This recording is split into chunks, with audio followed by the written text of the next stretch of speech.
Hello, I'm John, the executive producer here at Final Show Films. I got a few notes for you before the show. First, I want to thank you all for watching. We couldn't do what we do or the amount of things that we do without the support of you, the viewer. If you want to support us financially, which we always appreciate, you can go to our Patreon page at patreon.com/fsfilms, where you can donate as little as $1 a month to help us continue this and all the things that we do. I want to give a special shout out to our $25 supporters, Antitonic, Waterflame, and Samantha Bates. Second, I want to let you all know that we here at Final Show Films are planning a little get-together up at Gen Con this year. That's August 2nd through 5th up at Indianapolis. We're going to be up there just sort of hanging out, enjoying the con, spending time together, and if any of you guys want to come up and say hi, please feel free.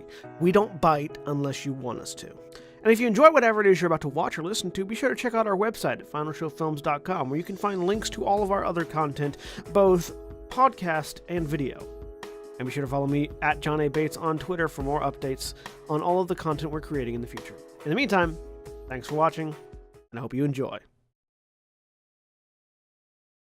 We're live! Hello, everybody.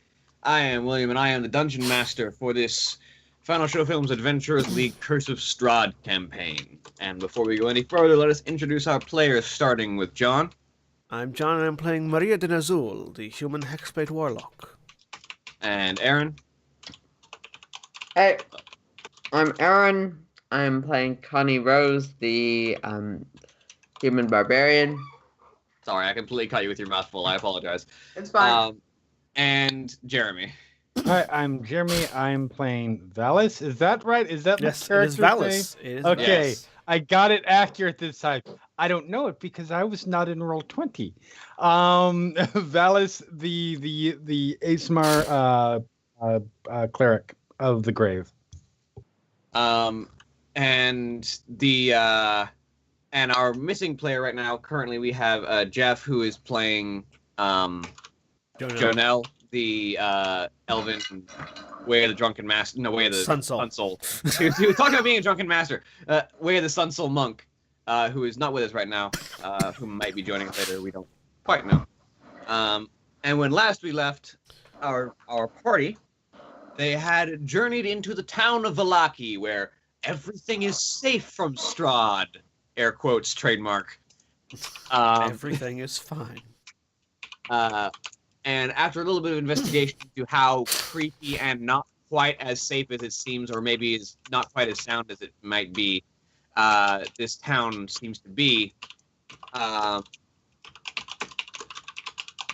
they have done a little bit of investigation into this town, and the last thing that we left off with was the priest town asking Valis, specifically among the party, a little bit with groundskeeper Milovaj. You are cutting out really bad, William.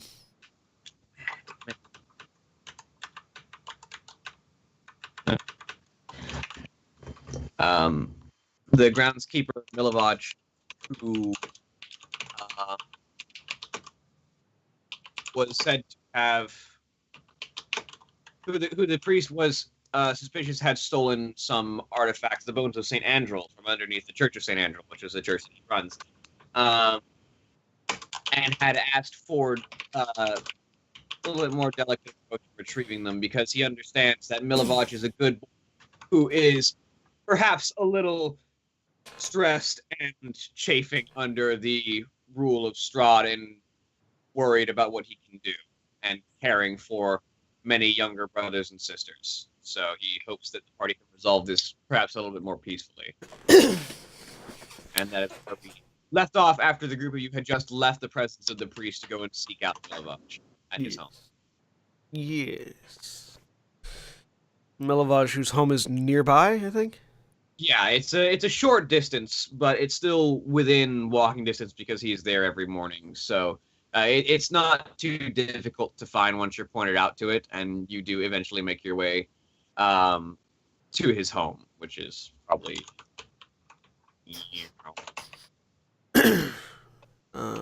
I'll look at the others that are with us.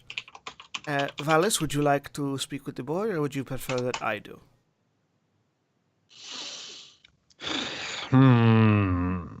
He frowns a little bit I believe you would probably be best. I tend to scare people. It's okay. And I will.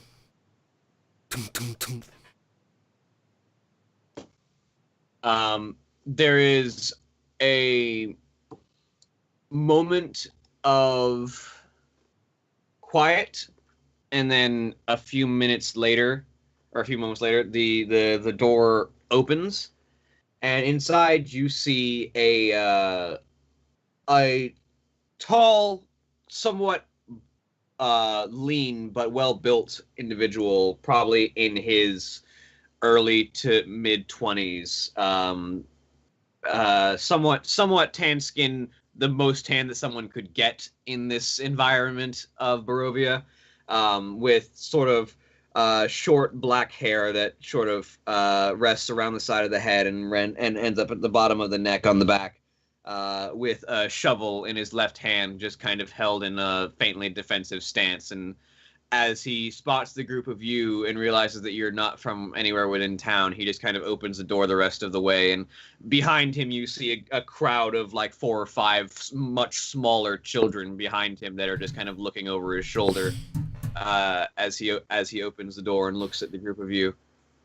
Can I help you?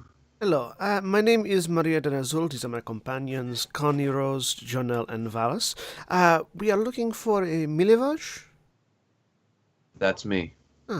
Father Petrovich asked us to come speak with you about a sensitive matter. If you would mind perhaps stepping outside, or if there is some place private we could talk?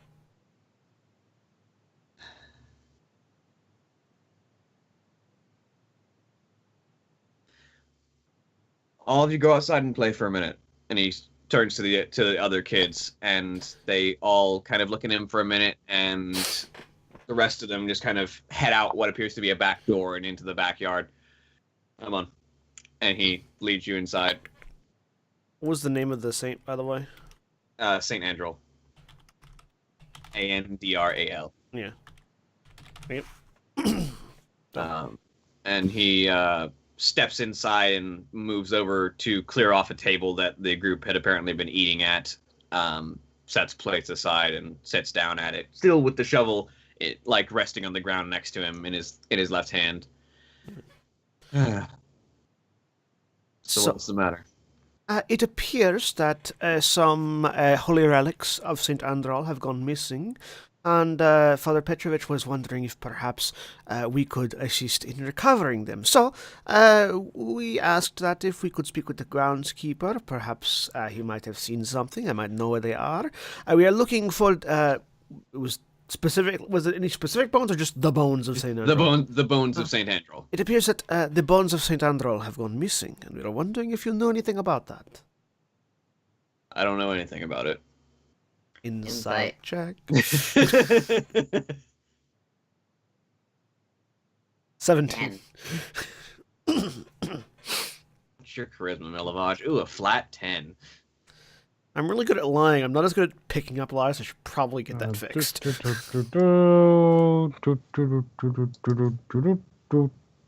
We have 22. We have a party with 2 lie detectors and 1 liar. That is an accurate way to describe it. With a 7, this boy has probably never willingly told a lie in his life, and this is probably not going. This man is not telling the truth. Okay. I sort of sit down and smile. Now, Milivoj. Valis does not smile, and you hear what sounds like the beginnings of a sort of a growl sound coming from him as eyes narrow. Milivoj just kind of faintly grips tighter on the shovel in his left hand. Now, Milivoj.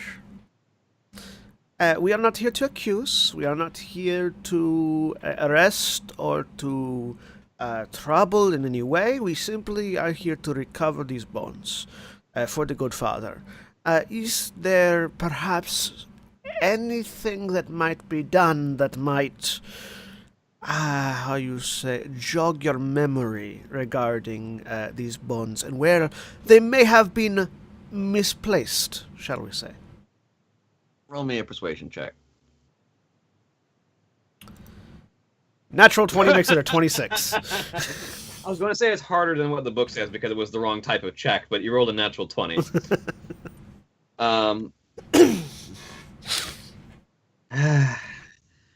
He's kind of puts his head in his hand for a minute.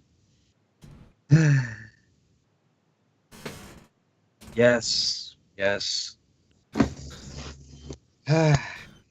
My younger sibling, Yeska, heard about it from the priest and told me.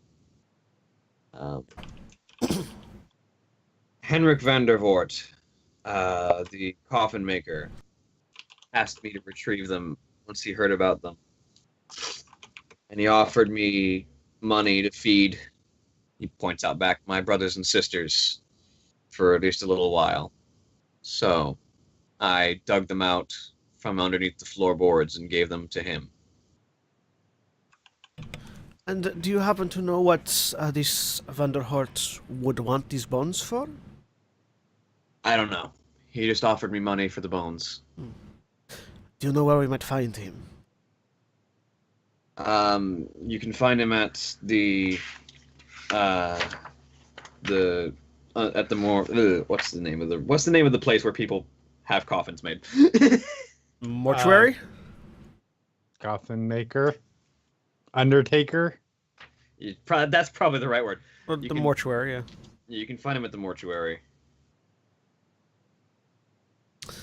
Thank you very much. Raheem, sorry, go ahead. We appreciate your assistance in this matter. Insight on this guy. Sure. 14. Coffin Maker's Shop is the name. Of There the it place. is. The coffin maker's shop. The coffin maker is at the coffin maker's shop. You can find him where he may or may not be facing John Cena at WrestleMania today. We don't know yet. We don't know. All the way from Barovia. No. So Connie got a 14 on the inside. He's telling the truth here. He honestly is like, this problem is beyond my hands. I just want it to go away. I got what I needed out of it. Anyway, then I guess we shall then need to be making a visit with this coffin maker. The coffin maker's shop is on the eastern end of town, near the town square. Thank you very much. It's the red building on the west end of the town square, of the town circle, where the event is being put together.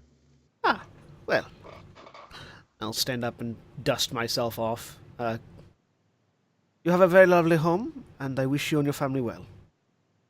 And I will do the turn that do the sort of sharp turn that makes my cloak billow out, and just stride out the door. I give him a long look. Good luck. And says. then slowly rise. Pause. Intensify look, and then turn and go. He matches you the entire time. He's just like, you see his grip on the shovel just slowly tighten as you look at him. That is really adorable. Connie I'll just get up and leave. Oh, he's a CR0 enemy if you decided you wanted to fight him. There's no way he was going I to know, actually put up a that's fight. why it's so adorable. He thinks the shuffle would make a difference. I mean, the shovel hits like a pretty decently. It swings it like a club, but still, he's a CR0 encounter. I just want to make a barbarian that uses a shovel and call him Triple H now. Hunter Hurst Helmsley, the noble barbarian. We apologize to all of our non-wrestling viewers. It's that kind of weekend. It is WrestleMania weekend, yes. I'm getting slightly better at recognizing when the references are being made. So slowly you will be turned. Unlikely.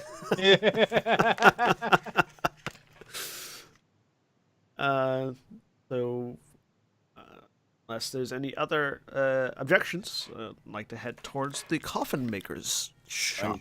So first you hit the square, which I have to do that own thing because that is a thing. Oh, it's a thing.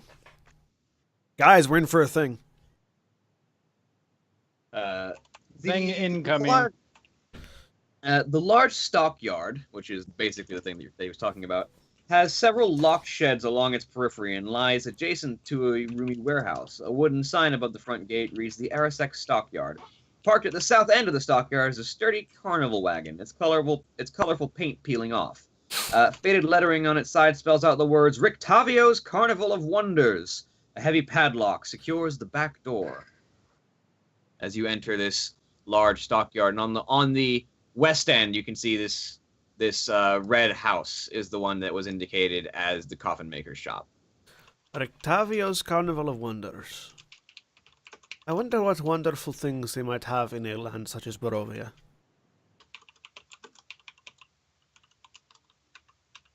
Based on experience so far, probably not anything good.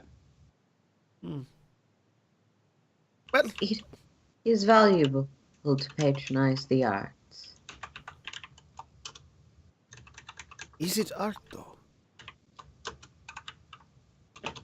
Indeed. But is it art? But is it art? Well then. Our games are... Ooh. Our games, our video games art. Well then, let us continue on to the coffin makers. Perhaps we will stop by this Carnival of Wonders later in the day. It seems to be closed for now.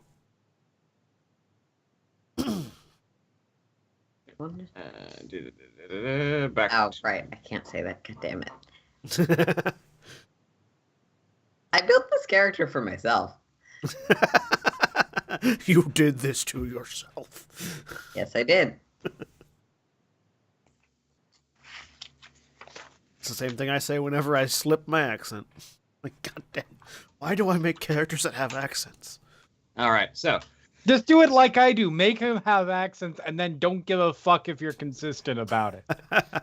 But I do care. And then make Aaron hate you over it. Or do it the way I do it, and make the point of the character the accent never stays the same. I have a professional responsibility. Yeah, you have professional whatever. So this uninviting shop, as you approach the coffin maker shop on the west end of the stockyard, this uninviting shop is 2 stories tall and has a sign shaped like a coffin above the front door. All of the window shutters are closed up tight, and a deathly silence surrounds the establishment. Wait. I think I've got it. I believe this is the coffin maker shop. Something about it screams to me coffin maker.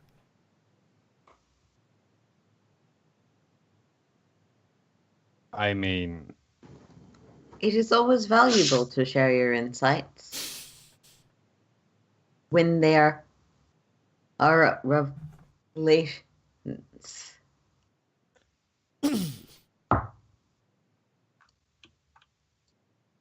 right. Would you like to knock on the door, Valis?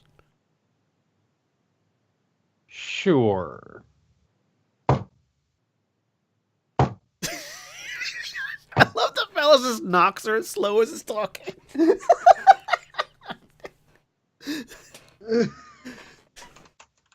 We're closed! Go away! You hear an elderly voice shout from inside the coffin maker shop.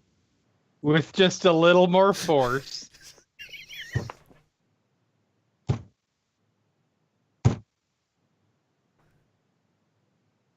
I'm gonna go sort of circle the building looking for a window or something. There are plenty of windows, but all of them have a lattice work of iron fitted with squares of frosted glass, and they're all locked from the inside. I will. Does it look like something I could open with my not inconsiderable strength? Oh, you could probably break it open, yes. I will call over Valis' shoulder.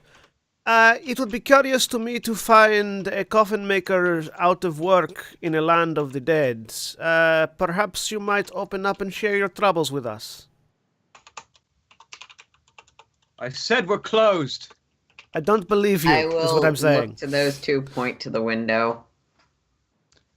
I'm going to turn the doorknob. It is locked. I turn back. We are absolutely certain this is the place. I point at the hanging The coffin coffin sign. I just wanted to make 100% sure.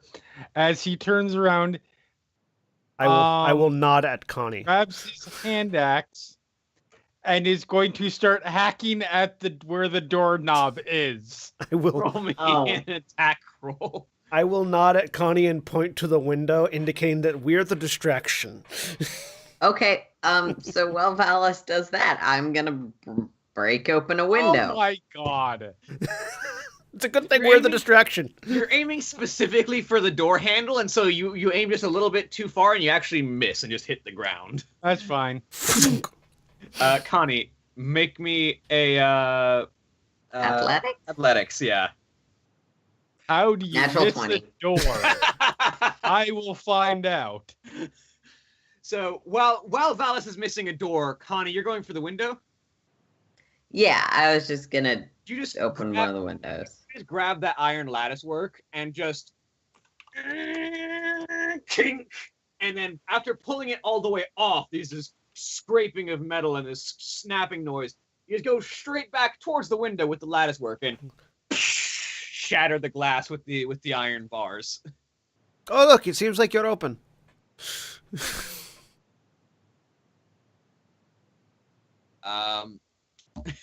Okay. I have to wait. Oh, God damn it, X. Your consideration to see us outside of regular business hours is deeply appreciated.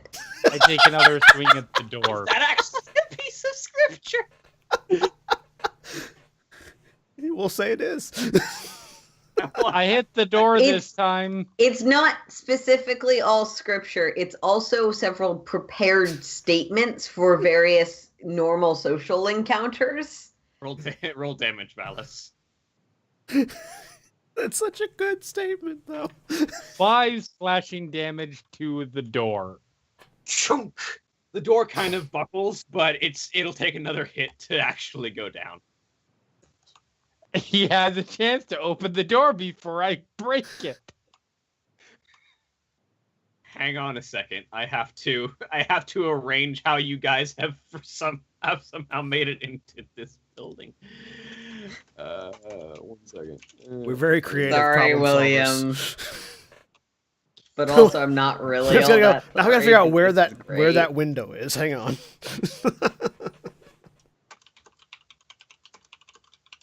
You guys don't have tokens on this map yet, so I have to. Copy I paste. have not populated every single map with you guys as tokens. Oh no, trust me. I only populated the ones that I figured you guys would get to, and then you guys would invariably get to one that I hadn't figured you would get to, and I'd have to populate. Yep. Ismark over your shoulder is just like, well, that certainly works. Sometimes when people are not wanting to be cooperative, a little bit of show and tell is required. In this case, we show Connie's strength, and we tell that we're coming in. To size up you guys, because you're technically too small right now. Look at all these massive coffins!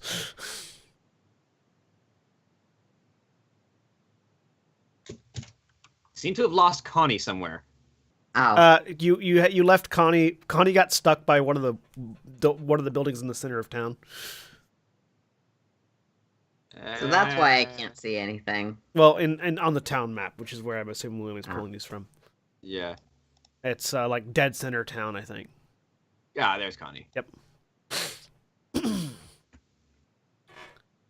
Copy paste. Copy and paste.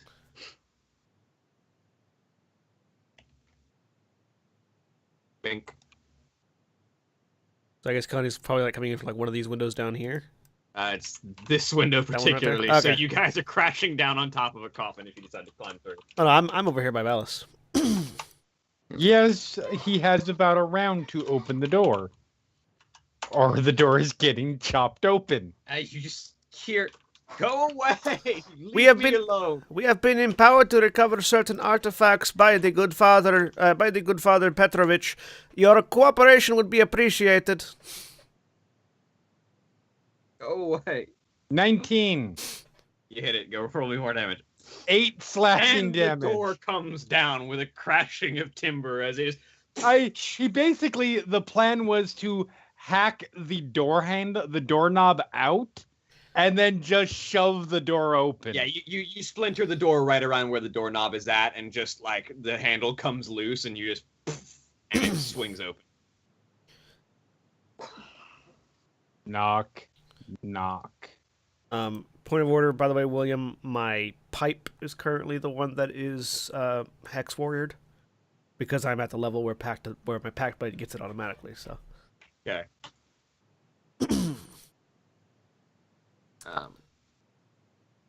So as you knock the door down and step into the room, you see an elderly man with sort of long beard, sort of full face, going completely gray, short hair that's kind of swept back, also going gray, in this sort of blue shirt with the full like carpenter's apron on, storming out of what appears to have been his workshop as you all bust in, and he just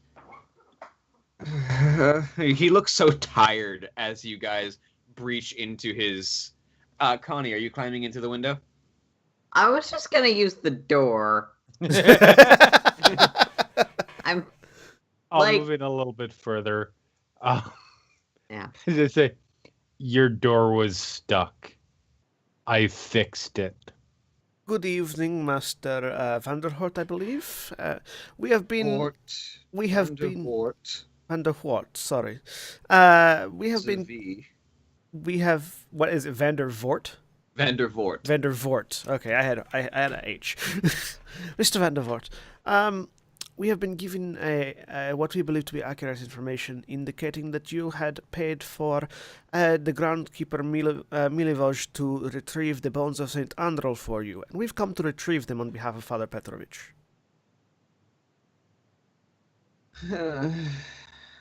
Fine. They're in the bedroom wardrobe upstairs. He kind of You opens start the door. Striding staircase. along. insight, because Connie is not necessarily smart, but she does have some instincts. Yeah, I want to know what's up with this guy. 10. You've rolled a 10 consistently. Well, 10, 20, a 14, and now a 10. Yeah.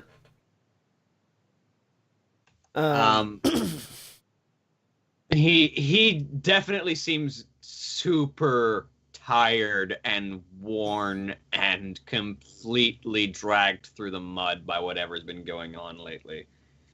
Valis, as he's walking to the door, just shoves him back into his shop to get him out of the way as he is heading up to retrieve these He bones. I will approach. So tell me, out of curiosity, as we are recovering this, what drove you to steal the bones of a dead saint?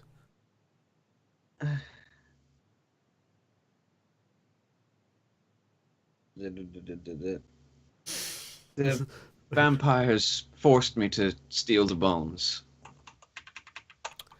Come again? The vampires, there's a nest of them up there. As Valis is just halfway up the stairs. Yeah. Connie, please make haste. I begin running after Yeah, Alice. I think that I am faster than Valis, so I'm gonna see if I can catch up with him at this point. I mean, not that much faster. Also, No, but like, if I dash and Valis is just going at standard speed, I can probably catch up eventually. The question is if you have already started getting eaten by the time I get there. Oh, such a good reveal. It's like, by the way, there's a nest of vampires up there as Valis is halfway up the stairs. Fuck! I like that. You know, for most people, once you are resigned to providing the location of said stolen artifact, that should be that should be an immediate caveat. No, it's more of a fine. It's upstairs. Go get eaten, and then I can cry about that. Yeah. Did he say where? Sorry. He said they were in the wardrobe in the bedroom. Okay. I'm assuming this is the direction to the bedroom. Valis. You hear from behind you. He stops, turns around. What? Winded because I only have a 13 constitution.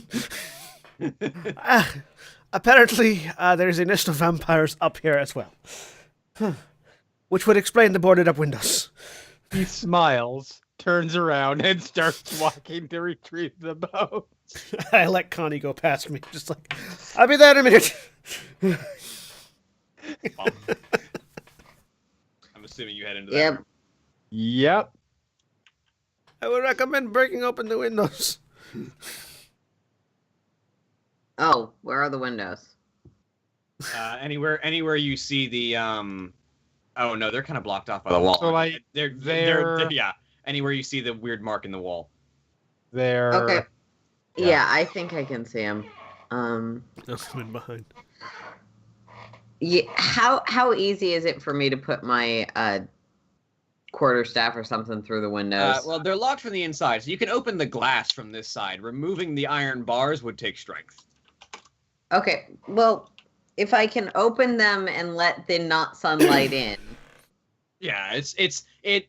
You've gathered that the daylight here doesn't actually injure vampires, but their sleep cycle presumably still works the same way. So it is currently Look, daylight. it's like a flipping the bird. It doesn't actually hurt them, but you do it anyway because they're vampires. Also, it helps. So yeah, I'll just flip open the windows as I go by them. Mm-hmm. Like, it doesn't hurt them, but it helps those of us that are not me that can't see inside when it's dark. That too. That being Connie. Yeah, he said they were in the wardrobe, which presumably would be this. Vampires in the wardrobe. No, the bones were in the wardrobe. Oh. Vampires don't live in wardrobes How do you know? Bump.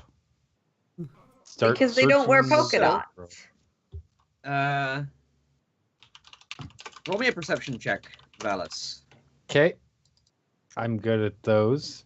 Good-ish. I'm competent-ish. 12. So this modest bedchamber holds a cot and several well-made pieces of furniture. There's a table, there's a padded chair, a bookshelf, and the wardrobe. And as you look in the wardrobe, it looks like it's just a wardrobe. You start looking through, and all you can see are the clothes that are sitting around. There might be like a hidden compartment somewhere in here, but you can't seem to find it with a 12. I take my axe back out. And I'm going from the top. I'm not trying to go through because there's a chance I might hit the bones and do damage to the bones. But I am just hacking open the wardrobe from the top. So you start with the top of the wardrobe and just start. Yeah, just on the top surface. Just Hey, Valis, what are you doing? I'm looking for vampires. the bones. With an axe? This is the wardrobe. They are not anywhere in immediate access, so I am locating the secret hatch. Could I take a look? 1 second. Could I take a look before you irreparably damage the wardrobe? I mean, he's already done that, but it's still technically a want- wardrobe right now. He looks over at you. Do you want this wardrobe? No, but one less thing we potentially have to explain. There's already a hatchet mark in the first order for the first swing, but He shrugs, lowers his axe, and steps back. And I will look for secret compartments while Connie looks for vampires. if anyone would like to assist, they can give you advantage. Valis, I'll would assist. you... Advantage. If there are any 19. remaining windows that need to be hacked open, I will hack them open. All right. By hacking, you mean unlocking. It's easy to unlock and swing the glass open unless you want to try and hack at the iron bars. Oh, I'm sorry. I thought. Yeah. Okay. Yeah. Yeah, they lock from the inside, so you can just unlock them and open them. Okay. As you, he was starting from the opposite end. As he started hacking at the top of the wardrobe. It's actually in the very bottom, in the base of the wardrobe. There is a secret compartment. I would have gotten to them eventually. In like the southeast corner of the wardrobe. Okay, Ram. And you open the compartment, and inside there are 2 sacks.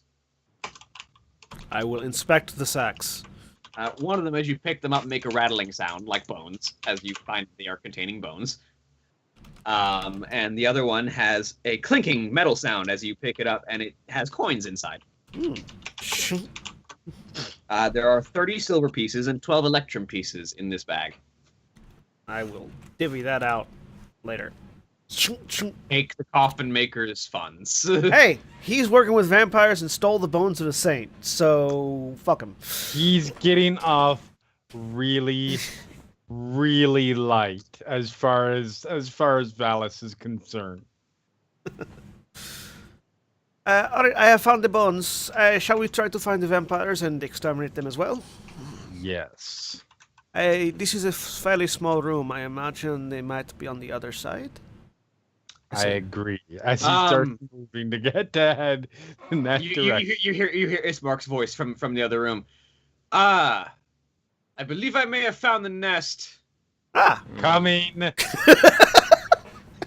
On my way. Valis looks a little bit excited for the first time. So, this large, drafty room is strung with cobwebs and takes up most of the upper floor. Stacks of wooden planks lie amid several crates marked junk. He kind of points at the 1, 2, 3, 4, 5, 6 oddly marked crates that are just lying strewn about the room that are definitely large enough for a person to curl up inside. Do we have any stakes or anything? Connie will pull out a torch. Yes. Valis produces 9 stakes. Ah! Oh, that's right. Monster Hunter pack. Monster Hunter background, people. Well then, I will let the two of you go about the joy of exterminating evil from this world, and I will find a perch to sit on. Yeah, I've got torches because priest packs come with torches. Mm-hmm. This will walk up to the first of the crates, and he sets down the stakes very orderly on the ground, sets a hammer down next to it, pulls out his crowbar, and goes to open the first crate. While this is happening, though, I am going to summon my pack blade. So I just hold my left hand out, and purple light glows, and I'm holding a scythe. Ismark very pointedly draws his short sword. Yeah, his short sword, and just kind of takes a ready stance. Valis, you pry open the first crate, and there is a quite obvious sleeping vampire spawn inside. Carefully You notice the crate is kind of packed with dirt to serve as a resting place. Yeah, very carefully sets the crowbar down. Pick up the first crate. Hammer. Or stick. Pow! All right, give me 1 second. Say a brief prayer, but just before he does. All right. Give me 1 second to read exactly how the mechanics of staking a vampire work in 5e. Bum, ba-dum, bum, ba-dum, ba-da-da-dum, bum, bum, ba-dum, bum, ba-dum, ba-da-da-dum, bum. So just back here, like back watching the show from the distance with the scythe out, just head on the floor, looking over at Istmark. We should probably get you a better weapon. As he looked at his short sword. Not argue. If a piercing weapon made of wood is driven into the vampire's heart while the vampire is incapacitated in its resting place, the vampire is paralyzed until the stake is removed. So just make me a general attack roll. Does he look like he's deal any damage, you do this. Does he look like he's more of a strength or a dexterity kind of guy? 14.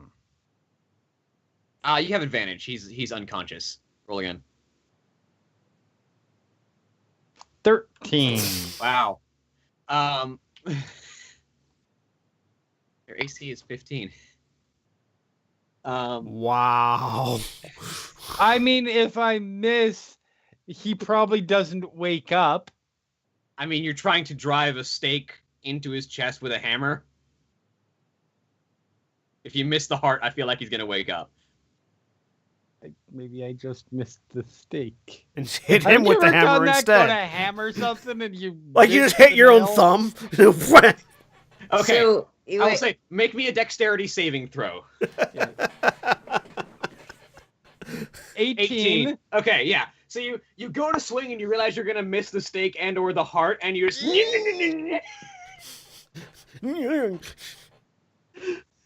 Turn around there. It's been a while since I've done this. You would try again with advantage still because you did not wake up. 22. Okay. Just roll me a d4 to see how much damage. D4 plus your strength to see how much damage you do while you're doing this. Stake all of them, then kill them. take all of them, then burn the house down. No. So you deal an amount of damage as you drive this stake into the vampire's heart, and they just kind of let out this pain as it's driven into their heart, but that definitely seems to be a notable thing as you start to hear a rumbling from the other crates. I believe we're about to have company. Indeed. This happens. At least one is down. As 5 vampire spawn burst forth from their respective crates that they are hiding in. Cool. Where's the 5th one? Around the corner that you can't see. Oh, okay. Wait, which one is frozen? This one. Give me 1 second. This one. Okay, so I'm like there. Yeah. And we're gonna go ahead and roll some initiative. Initiative. I will move us to the thing. I have to fix camera angles, but...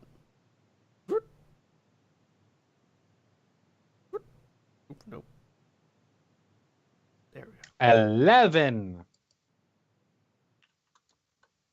You've had a rough day rolling wise. Not too bad. I mean, I've had a couple not great, but in reality, yes, I am the worst roller so far today, but that's at an 11.45 average. That's fair. Like, we are rolling remarkably well. I just look bad by comparison. Okay. Mine. Sorry, I'll adjust thing. Initiative. 15. I'd asked, does Ismark seem like a strength or dexterity kind of guy? Let me check 1 second. Monster Ismark. I believe he's a dexterity fighter, but no, he's actually a strength fighter. Never mind, his strength is. Oh, he does have a long sword as well. It's a long sword. Okay. He has a long sword and a short sword, and a heavy crossbow. Okay, good. He's a strength fighter. Because I was going to toss him my long sword if he didn't have one. So yeah, he would have drawn his long sword. Okay. me roll for Ismark. 3. Ismark going last. And we go ahead and roll for descending order here, and the vampires are going first. Of course they are. It's okay. They're going to all go after Valis. It's fine. Fortunately, one of them is paralyzed, and they have to spend half their movement crawling out of their crates. So this one spends 15 feet of movement crawling out of its crate, and then 5 feet to get here. 15 feet of half their movement. So it's a good thing they're all within 15 feet of me. Then 15 feet of movement crawling out of the crate. 5, 10, 15 feet of movement crawling out of the crate. 5, 10, 15. 15 feet of movement crawling out of the crate. 5, 10, 15. 15 feet of movement.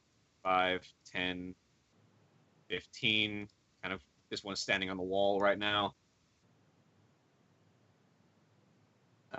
And then 2 of them get to attempt to make it. So one of them, Bring it. this one, is going to attack you twice with its claws. At Okay. 17 hit.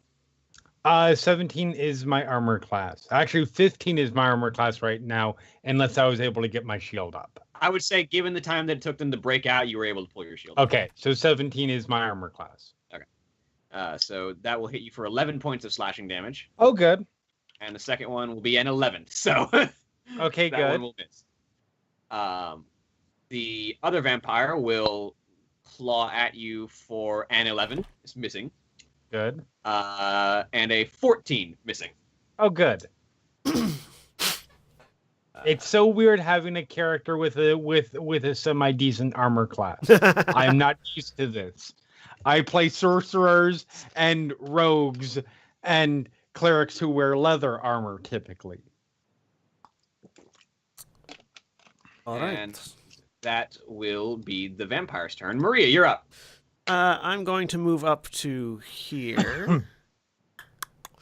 And looking at the vampire the first one that actually hit Valis, the one right up here, I will issue a baleful curse using my bonus action. The target is cursed for 1 minute. The curse ends. The target dies. I die, or I am incapacitated. Is that using your Hexblade That's my curse? Hexblade's curse. Yes. All right. Blam. All right. So I'm gonna use the swords to mark the Hexblade curse. That works. And I'm going to attack it with my Pact Blade. I don't have advantage. Using a But I weapon. roll a natural 20. All right. Yes, my Pact Blade is currently a scythe. Which I'm assuming is Howard. Yeah, or it'd be a glaive, but yeah, Glaive. mechanically. Well, you critically hit, so go ahead and roll damage. Thank you for critting on 19s. Although, no, I rolled 20, I didn't roll 19. Blam! So 15 points And, of slashing yeah, damage okay. immediately. I can't bonus action that because I already used my bonus And action. your weapon is magical. It is. So. So this ornate ebony, this ornate obsidian like scythe that glows with a vague purple energy. Just I do the bloodborne scythe swing. Yep. Just cut it. You cut across its chest and it rears back as it's looking at Valis, and now its attention has been turned on to you. Hello. Is that your turn? Yep. Valis, you're up. What you got? All right. Well, this is gonna go gloriously. I am pushing through to go here. I know I'll take an Yeah, you attack take of a opportunity. single attack opportunity, which will be claws. That'll be a 12 to hit you. It misses. Okay. And then here. I'll take one more attack opportunity. No, that one's paralyzed. Nope, Come nope. That one is paralyzed. Yep. And then I am activating Radiant Consumption. on. You know that regeneration thing that vampires have? Nah. Not anymore. as he just starts glowing out of every orifice. You can put a 10-foot aura on you, so that everybody Yeah. can see it. Bam. Yep. Oh, William, you'll have to check that we can see auras so we can tell where it's at on the token. Advanced players can see aura number 1. Wow. All right. All right. Then I will. That was my action. For my bonus action, I don't think I have anything I can do. Healing word. No, that is not a spell I have prepared. Aha. Cure wounds, I have prepared. Healing word, no. Wait. You have spiritual I weapon, will on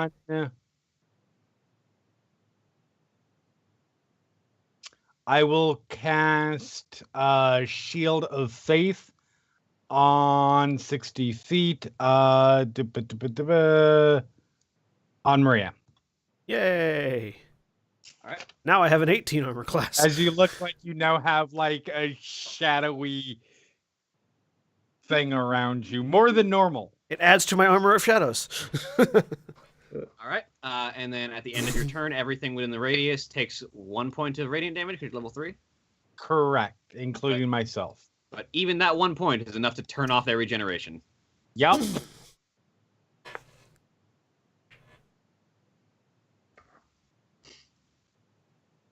The one that I'm hitting will regenerate, but I can hit it Cut harder to next by time. the time it hits the vampire's turn and they're running away. Cut to me chasing them around in Matt Damon Dogma voice. Don't run!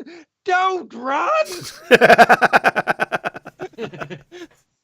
Connie, you're up. All right, Connie will sort of smile because now I get to hit things. Yeah. Rage.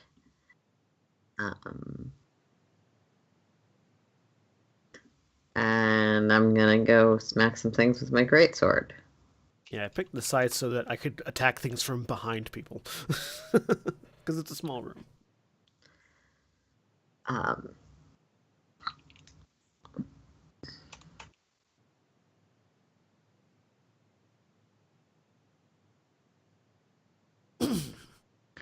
You're going for the one that isn't paralyzed or the one that Maria has already cursed? The one Maria's cursed over here. Okay. That will hit. Roll damage. Okay. And I get my Divine Fury because this is the first creature I've hit this turn. Oh yeah, that does radiant damage, doesn't it? It does. Yay! So many sources of radiant damage. Oh, that one's regeneration is also turned off now. Huzzah! It could do necrotic, but that didn't seem appropriate given my character's deity, Yeah. so. Yeah, probably not. So that one is also taking radiant damage. Will not be regenerating as it takes 15 more points of damage. Mm. Yep. It's taken 30 points of damage today, or so far. Yep, that makes it Ismark's turn. Wait, I think Oh, I unless- forgot the rage damage. Yeah, the thing is 2. Yeah, 2 more damage, sorry. 2 more damage. 32 damage total. Ismark is going to... Get advantage on this one. Yeah. And also shield me from that half of the vampires. Yeah. He's going to make his first longsword attack. He's going to use his longsword. No, he's going to swing a bow. He's going to swing his longsword one-handed twice. For a 24, which deals 5 slashing damage, and a 17, which deals 4 slashing damage, which is some awful rolling. That is and some then- shit damage. And then he's going to swing a short sword. He did more damage with a short sword than either of the longsword attacks. That's kind of funny. But he does deal a grand total of 15 damage to this particular... No, his weapons aren't magic. He does half of that.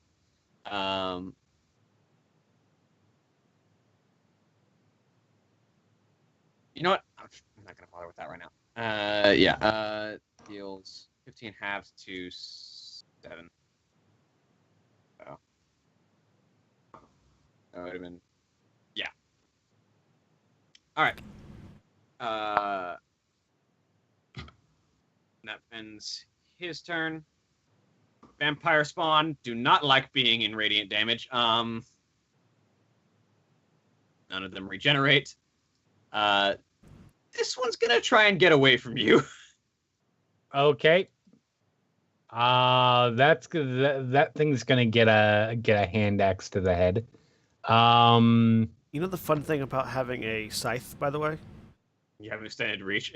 I have extended reach for my attacks opportunity as well. Yeah, but it also means I have to get farther away from you before you provoke one. Let's see. No, hold on, I want to check one thing. Once on each of your. Okay. 22 That hits. Roll damage. for 9 slashing. Now here's a question. Yes.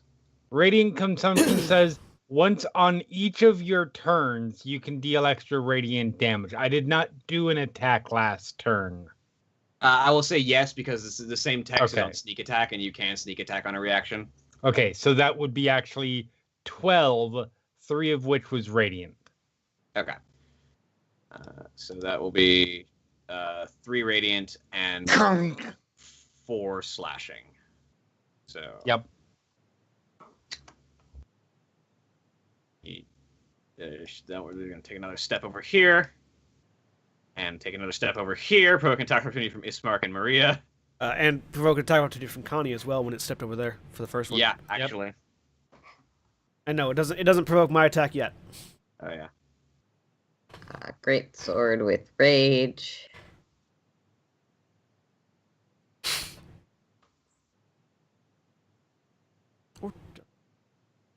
Good. Now it's actually just.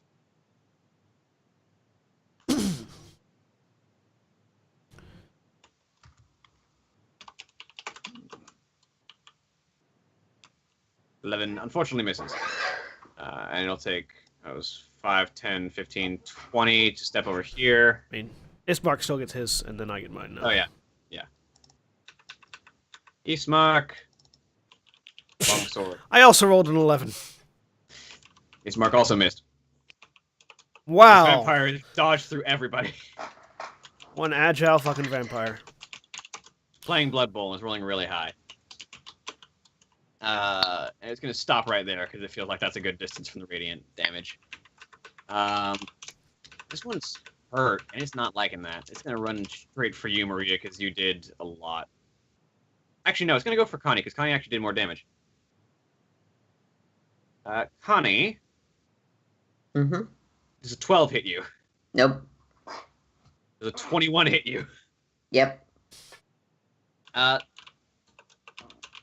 would be damage, but instead it's going to grapple you with that attack. Okay. But it missed its first attack, so it can't bite you this turn. This one, that is next to Valis, is going to turn around and try and attack Valis. 22 hits you, Valis? Yep. All right. That will also grapple you instead of damaging you, and it's going to try and bite you. Okay. For a natural 1. Bites its lip. Excellent. It tries to bite down on you, and it just gets a mouthful of your armor, and it like chips a tooth on the metal of your armor. It's like ah. You shrugged away a vampire bite, Valis. Look at those pauldrons, man. This is not a good precedent for him to set this early into the campaign. Other one's gonna go for Ismark.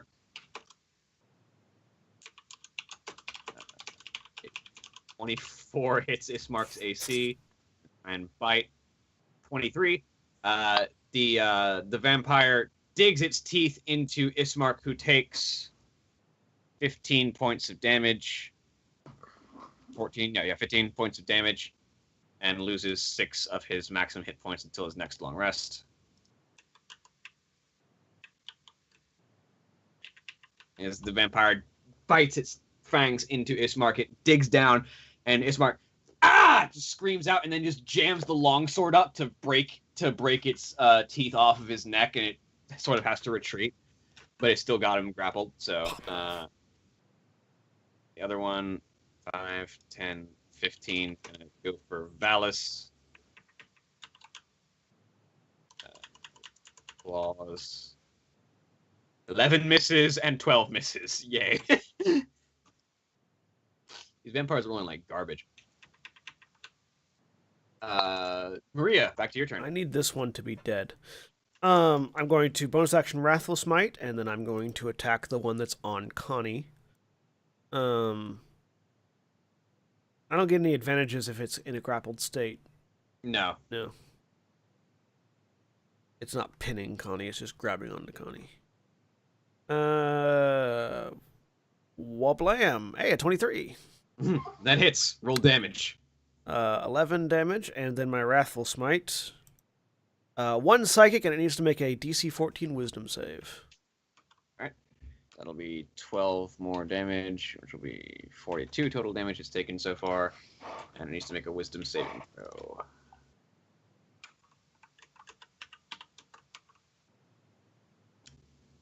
That is a 12. That is a failure. It is frightened of me. It has the frightened condition so long as I am in view. Yep. And if there's one thing Maria's good at, it's being the center of attention. So, as you slam this scythe across the neck of this vampire, the psychic impact of the blow rings, and its eyes widen as it looks at Maria out of the corner of its eye as it finally has hands on Connie, and it looks over with terror in its eyes. The Reaper has come for you.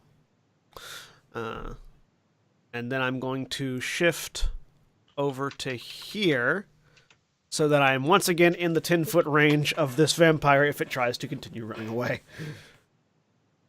All right, Valis, you're back up. Alrighty.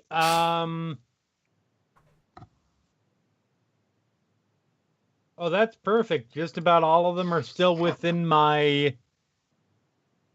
Oh, one left, and then one came in. Yeah. And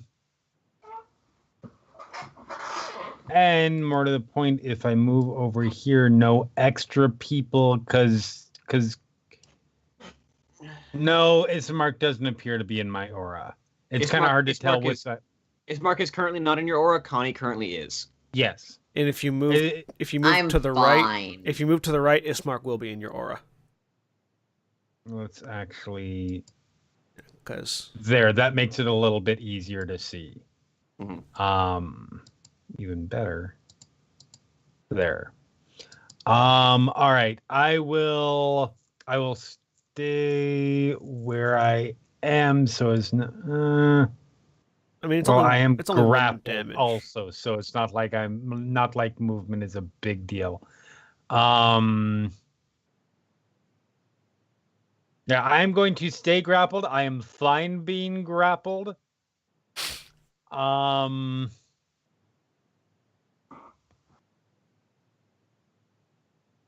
As I will...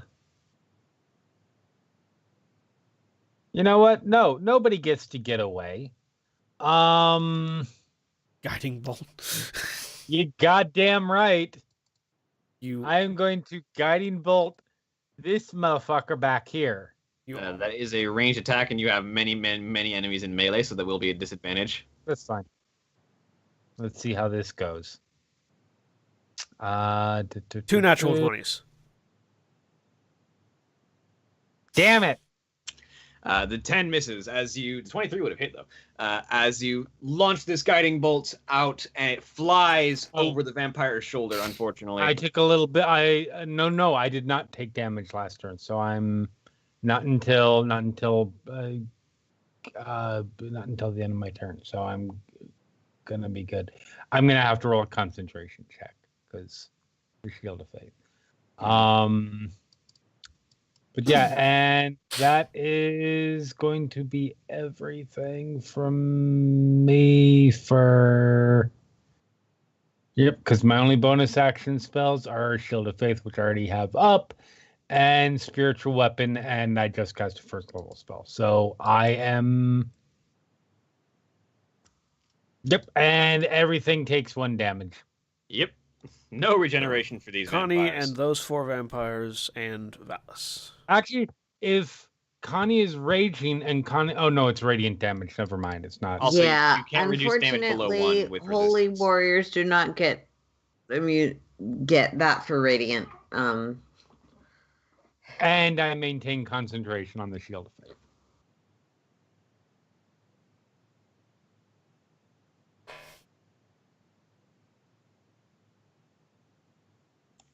All right. And that is everything for me.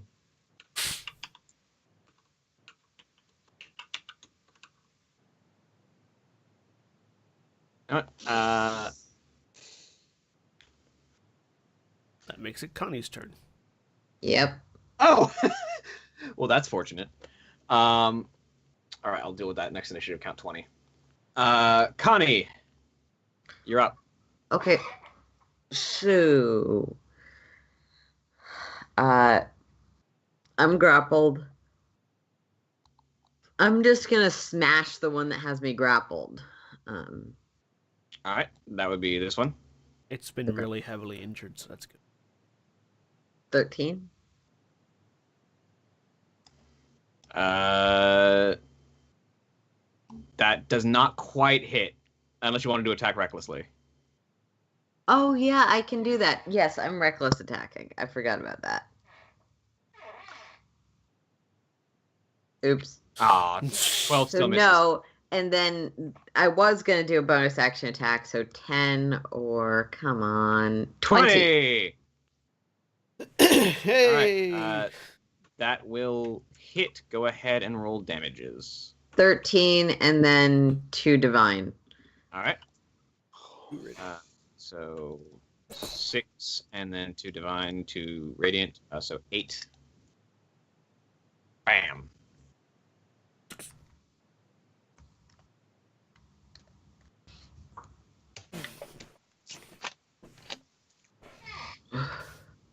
All right. And if that's your turn, that brings us back to Ismark, who is going to shank this vampire that's got him grappled quite hard. It's a good plan. 20 hits for 11 slashing, reduced to 6. Another one, 9 misses. 21 hits for 5 more piercing though, reduced to 3. So reduced to 2.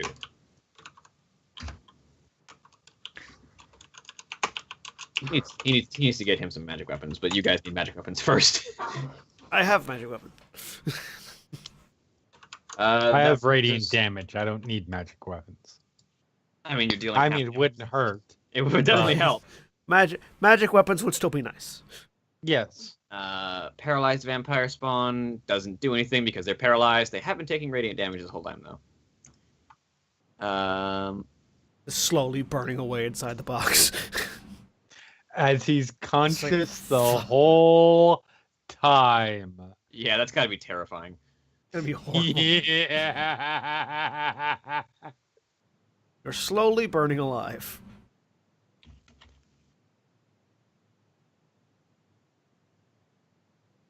Vampire's turn. All right. Does this one continue running away? No, this one's going to turn back around. Now that it's outside the radiant damage. And I didn't take any since the last turn, so it actually regenerates. And it's going to attack you, Maria. Okay. That is a 17. Not anymore. Ah, Shield of Faith. You're welcome. Yep. Oh, you need to make a concentration check, by the way, Valis. I did. Oh, you did? Okay, cool. Yeah, I rolled a 7. Claw, that is a 16, which misses. Awesome.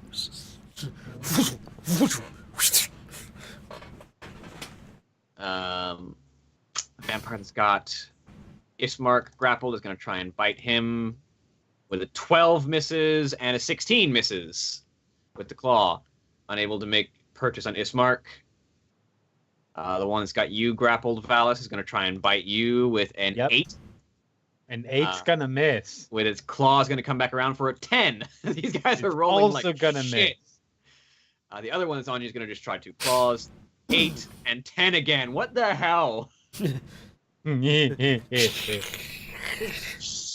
It's just a scraping of metal noise as Valis' armor is getting scraped to hell. They're just doing like the little cat like pathetic scratching at the door thing. The one that's got Connie grappled is going to try and bite her. With a 25, finally hits something. Yeah, that'll hit. That's going to be 5 piercing damage, reduced to 2. And 7 points of necrotic damage that will temporarily reduce your maximum hit points. Minus 7 points of necrotic, you said? And then... Yeah, it's it gonna was try 7. and come back around for another 2 8s. Like, you know how it automatically rolls advantage even if it doesn't get advantage? Both of those rolls were 8s. It doesn't pay to be undead. It really doesn't, apparently. The more you know. I mean, unless you're a lich, but that's a different thing. It doesn't pay to be undead, except for how these guys are still kind of killing us. But fortunately, you started this fight within Valaki in the daytime. So, the windows on initiative count 20. The windows on this floor, the iron and the glass, shatter inward as a trio of massive black feathered forms claw their way into the building as The 3 crows. humanoid raven figures claw their way in. I've only got their animal form. Claw their way in through the windows. These giant human-sized raven figures that look like some mesh of man and bird that kind of claw their way in through the windows and manage to make their way into the battlefield and immediately go charging for these vampires. Oh, good. This is why I said not to mess with the crows. I'm going to put them in at initiative count 20.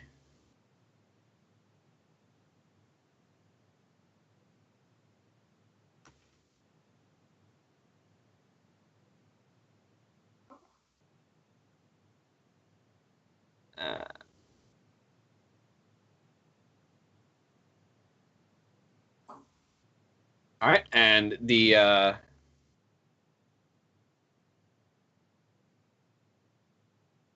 right, and these two that are flanking the one that's injured are gonna go both make bite attacks first.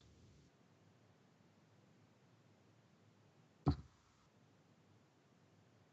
is gonna be The crows eat the vampires. 20 for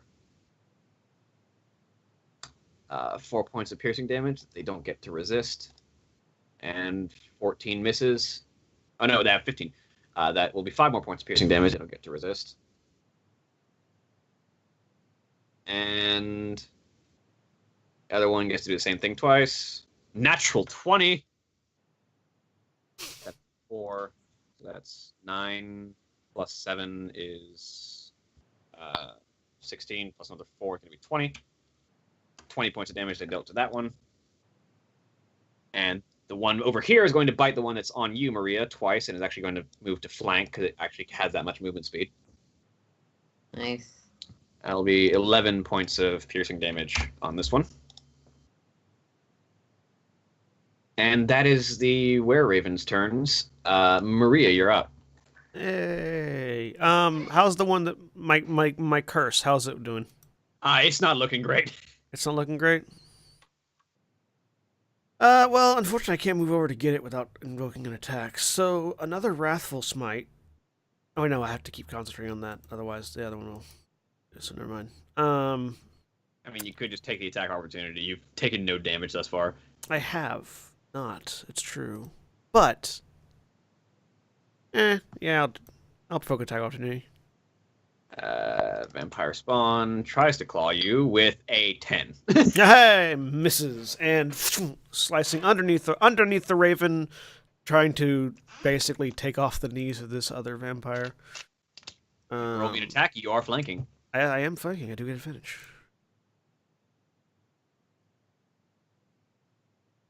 15? 15 hits. Roll damage. 9 slashing damage. It is on death's door. Shunk, shunk. And then I will step back to continue giving our my feathered friend advantage. All right. Valis, you're up. All right, I am going to, at this point, Connie could use healing.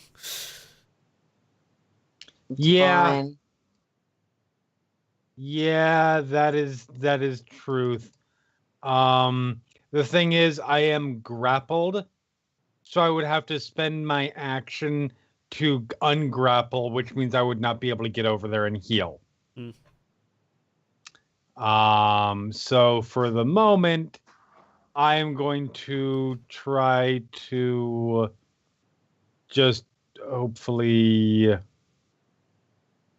finish off. Yeah, because nothing concentration do at the moment. That's fine.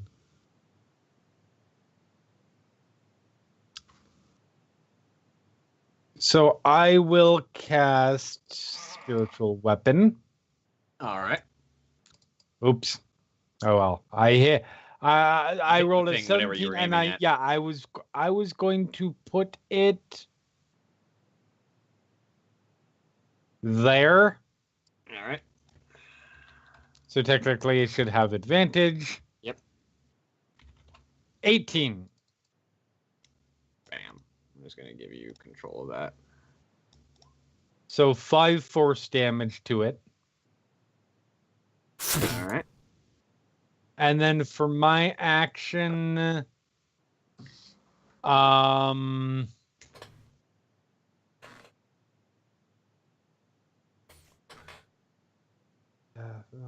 nothing I can do as far as that stuff goes. So for my action, I will.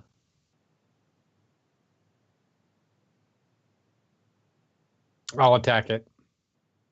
All right. You don't flank with your scimitar, even though the scimitar can flank with you, though. So. Really? It's not a creature. It can attack with the aid of another creature, but it's not a creature to qualify. Interesting. Well, a 20. You still hit it. You still hit it. So 9 slashing and 3 radiant.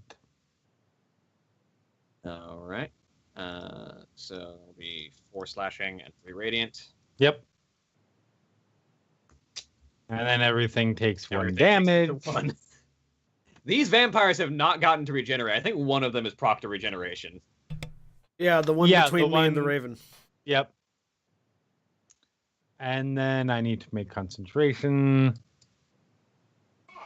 Sorry, you lost your shield of faith. That's okay. My All armor right. class goes back to 16. Connie, you're up. Oh, did I take 1 damage from that? Yeah. Yes. Okay, thanks. Oh.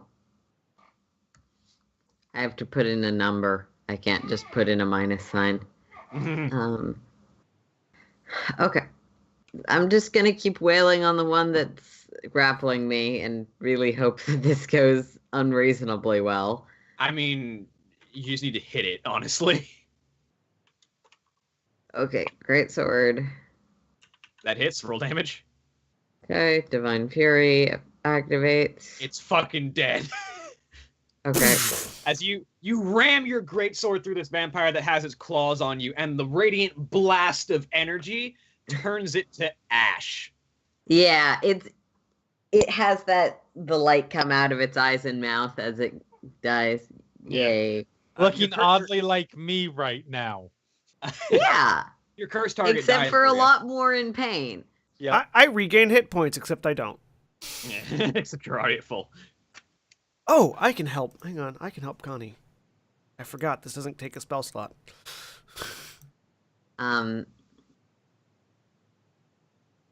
So I have my bonus action rage attack. I will just go for.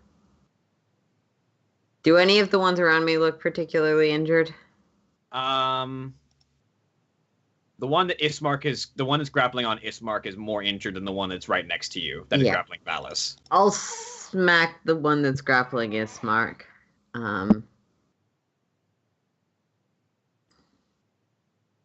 Hits, roll 17. damage. 12 slashing. All right. 6 more slashing. That brings it to Ismark's turn. Ismark is going to follow suit with more stabbing. All the stabbing. 9 slashing and a miss on the second one, and miss on the third one, but still deals an amount of damage. It's going to be 4 more. If these crows can take care of this guy next to me, I could step over and heal Connie. Don't worry about it.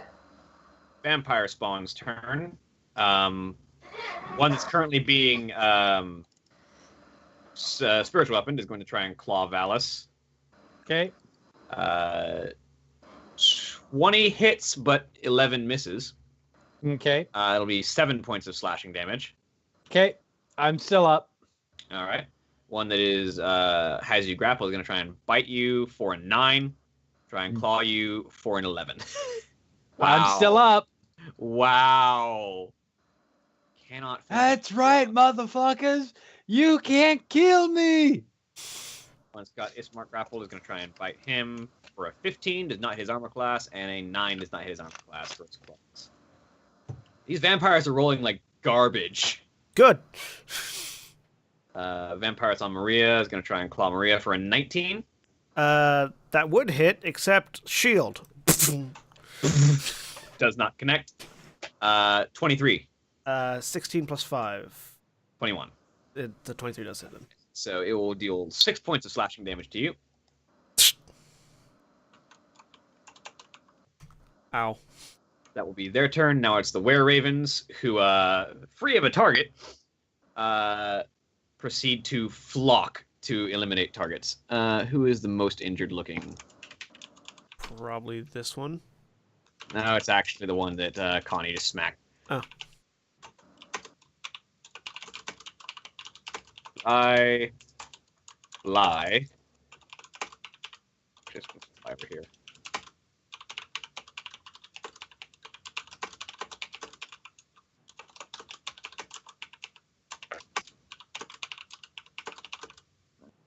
Bite twice on the vampire.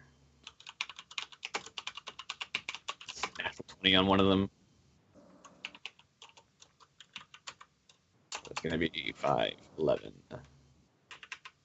19, 23 more points of piercing damage on this one. It's too bad that the Hexblade's Curse doesn't give temporary hit points, because that would have been much better than than getting healed that I couldn't take, and then taking damage later. 9 more points of damage on this vampire spawn. But then it would be functionally the same, almost the same as Hex, so. Maria!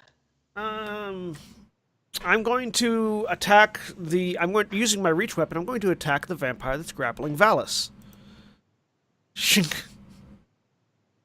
All right. You are technically flanking with Valis. Yep. Is that harder because you're stabbing through Ismark? That's what reach weapons that's are for. what a reach weapon is for. I know, but a reach weapon is for attacking something that can't get close to you, but still. A 14 misses, I think, though. Yeah, it does. And I am out of bonus actions that I can do. So, that's my turn. All right. Valis, you're up. What you got? All right. Stabbity stab with spiritual, which is technically a bastard sword, is what it would look like. But Okay. That's just the only token that I could find. yeah, for- no, that's fine. 14's gonna miss. Yep, just barely. And then I attack a 15. Yes, that hits. So 9 I slashing, keep doing max damage with that attack. which is So that is 4 Plus slashing with plus 3 3 radiant damage. yep. And then again, everything takes 1 damage. Bink.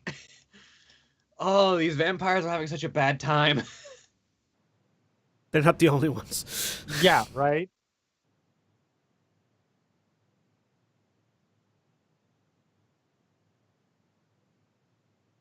Oh, Alice is fucked up, but he's having the time of his life. That makes it Yo, Connie's Yeah, turn. Connie's having fun.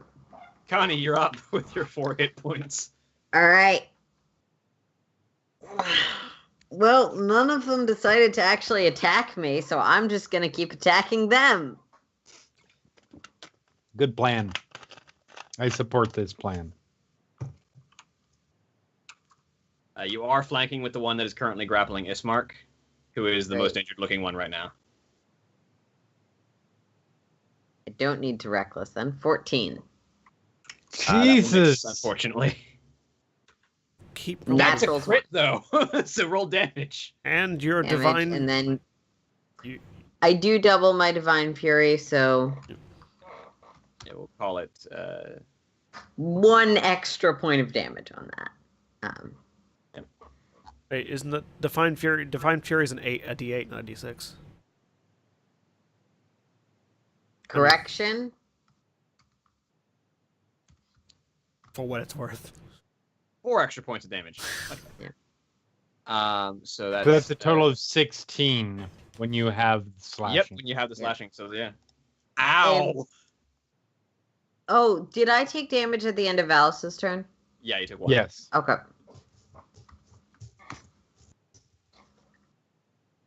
Yep. I may have unintentionally made myself a bigger target while severely injured, but I hurt him. Yeah, you did. Ismark. Ismark, kill a vampire. He's just gonna kill a vampire. Come on. I mean, 13 misses. 12 misses. God, that would have been a crit. If you'd had advantage. Short sword. That's why I should have been attacking the one on Valis. Yeah, seriously. 19 hits though for 3 piercing damage. He did not kill a vampire, did he? He didn't kill a vampire, unfortunately. God damn it, Ismark. Ismark. God damn it, Valis can work in some cases. As I feel like Valis's luck might run out soon. I know, because he's mean- got to trying real hard.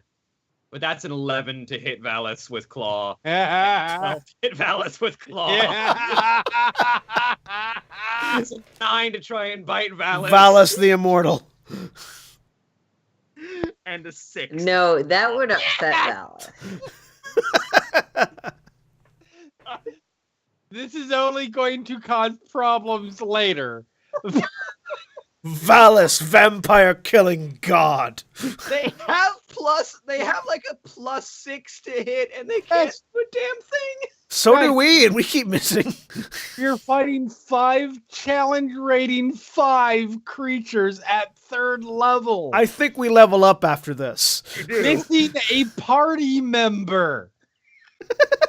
Though we have a lot of crow friends that likely are at least challenge rating half each. Yeah, but those crows showed up like 3 rounds into the fight.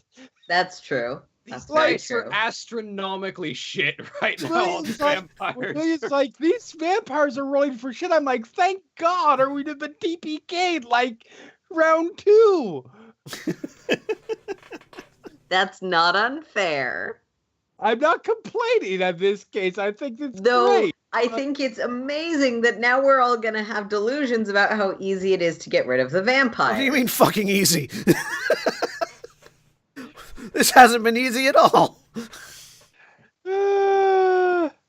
Crow friends, kill. Oh, hang on. First, the one that's attacking us, Mark. 14. He's got a 17 AC. He's wearing split mail. He's actually pretty decently armored. No bite. 15 misses. Oh, One that's I'm on gonna you, die. Maria. I'm gonna die first. I bet. Yeah, with a natural 20. Shit, bye. That's 16 points of slashing damage. I'm unconscious. That's okay. That's okay. That's okay.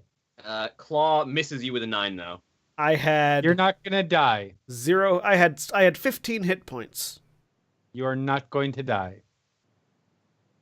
Well, I have 3 chances to not die. No, you have, unless they attack you, absolutely 0 chance of dying.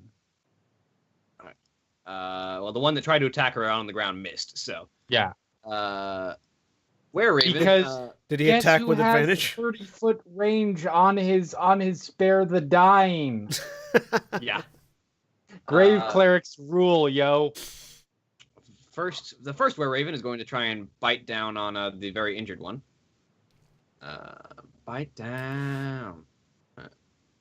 So the packed blade 18 goes away. 19 deals a grand total of 11 more damage. Oh wait, no, it doesn't go away. It's still there. It only goes away if I die. Other one's going to try and bite it down, dealing. Yeah, only because hitting- resummoning it in the middle of battle is a pain. Which is an action, but yeah. As 2 of the Were Ravens pile onto the one that is biting down on Ismark, they reduce it to a pile of bloody ribbons that slowly begin to turn to ash. And this one's going to move over here and is going to bite onto the vampire spawn twice, dealing 6 more piercing damage. Maria, make me a death saving throw. One 10, success. Valis, you're up. All right, so for my bonus action, I am going to reach out and spare the dying on Maria. You can spare the dying as a bonus action. I spare the dying as a bonus action and at range. Nice. So I am Maria, you are no stabilized. longer stabilized. You are no longer bleeding out. Yep. And then for my action, you know what? I'm kind of done with this, and that dude no longer has a bunch of people in between me and him. And he's probably been healing up pretty well. A little bit. He So hasn't we taken much need to radiant fix that. And we need to guiding bolt him. And you know what? Let's make it a just because. Do you still have the thing where you can just like declare someone to have vulnerability until your next turn? Yeah, but that takes an action. Okay. And right Because now I feel like my actions he's kind are of got better spent. Were Ravens piling onto him. That's true. Vulnerability to piercing damage.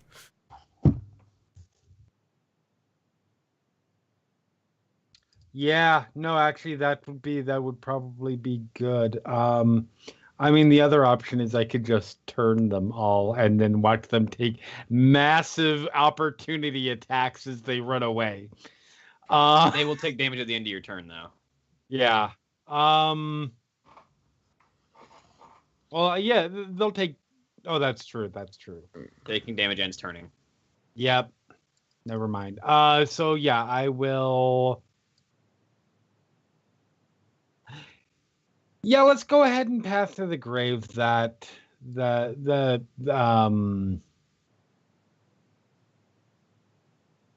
motherfucker right there. So the next thing that hits him, he has vulnerability to all of it. All right. And that is my turn. All right. Connie, you're up. So everyone takes one damage? Everyone Yeah, everyone takes 1 damage. Okay. Everyone in the radius. That Connie is paralyzed slowly vampire dying is because slowly she's not smart enough to get out of there. That paralyzed vampire is just screaming internally right now. Yeah. Just screaming internally, subtitles. This one. Yep. We should have tried to like stake 3 of them at once. That's what we should have done. Yeah. 22. That will hit. Roll damage. 9. Slashing damage, and then add your radiant if you want to.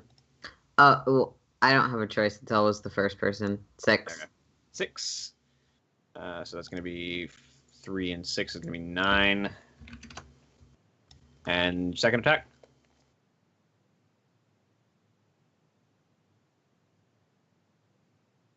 Natural 20. Roll damage. 20 reduced to 10. 20. All right. Their turn. Yeah.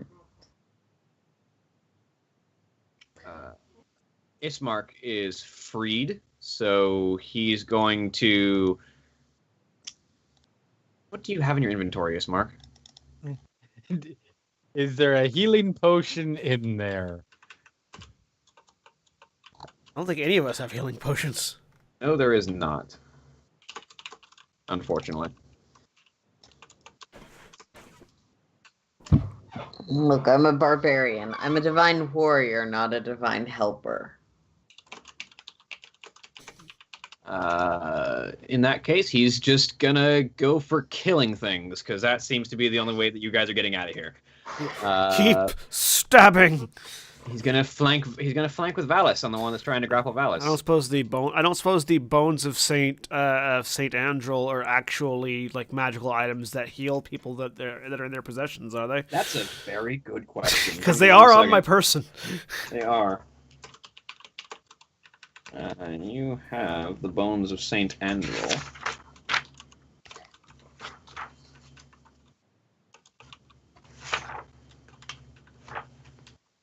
Worse, they turn you into a flesh golem if you die with them in your possession.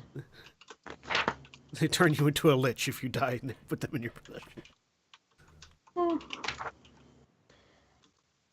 They don't seem to do anything yet. Damn it. Yep.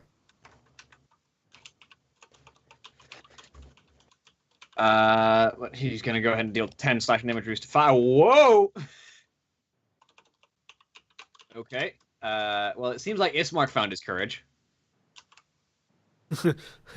Bam! Bam! Bam! Die, motherfucker, die! As he does a grand total of... I mean, he doesn't have any magic weapons, so it's a grand total of 12 damage, but it's still 12 damage, which would have been 24 had he not been suffering that.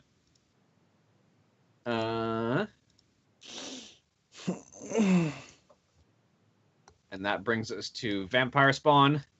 Yep. They're gonna try and take Valis out, but... I mean, it's definitely a thing that could happen. Yeah. All you need is one hit. Natural 1. I was 14. like, what? 14? Nope. Okay. Bite. Natural 1. They keep biting their tongue, man. Velis, I appreciate that you're 11. tanking for me because Nope. I totally am doing all the reckless attacks that would be giving them advantage on me. Oh, that's amazing.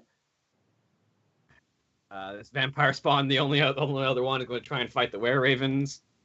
25 deals 7 points of slashing damage to a Were-Raven. 8 misses the Were-Raven. Were-Raven's turn. This vampire is going to die. Flanking bite. The natural 20 deals... Oh, shit. Is that the Okay. one who has vulnerability, Yes, too? Yep. deals 10 points of piercing damage, which becomes 20 points of piercing damage with vulnerability. Ow. Rip out its guts. Next one deals 6 points of piercing damage. And then 21 for 4 points of piercing damage, and another natural 20 for another 10 points of piercing damage.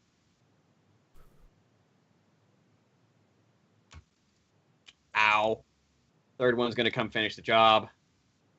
5 and 5 is exactly what it needed. This third vampire dies under an onslaught as these three massive man-sized ravens just pile on this vampire spawn and start to peck and tear with their beaks and claws, just ripping it to shreds. Yay. Maria, you're stabilizing. Stabilized. Valis, your turn. All right.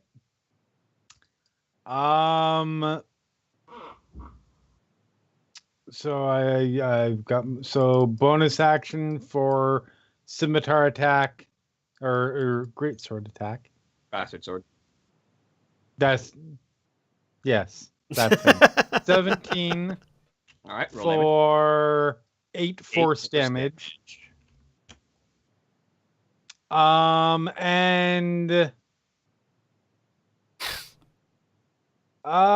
you know what? I will.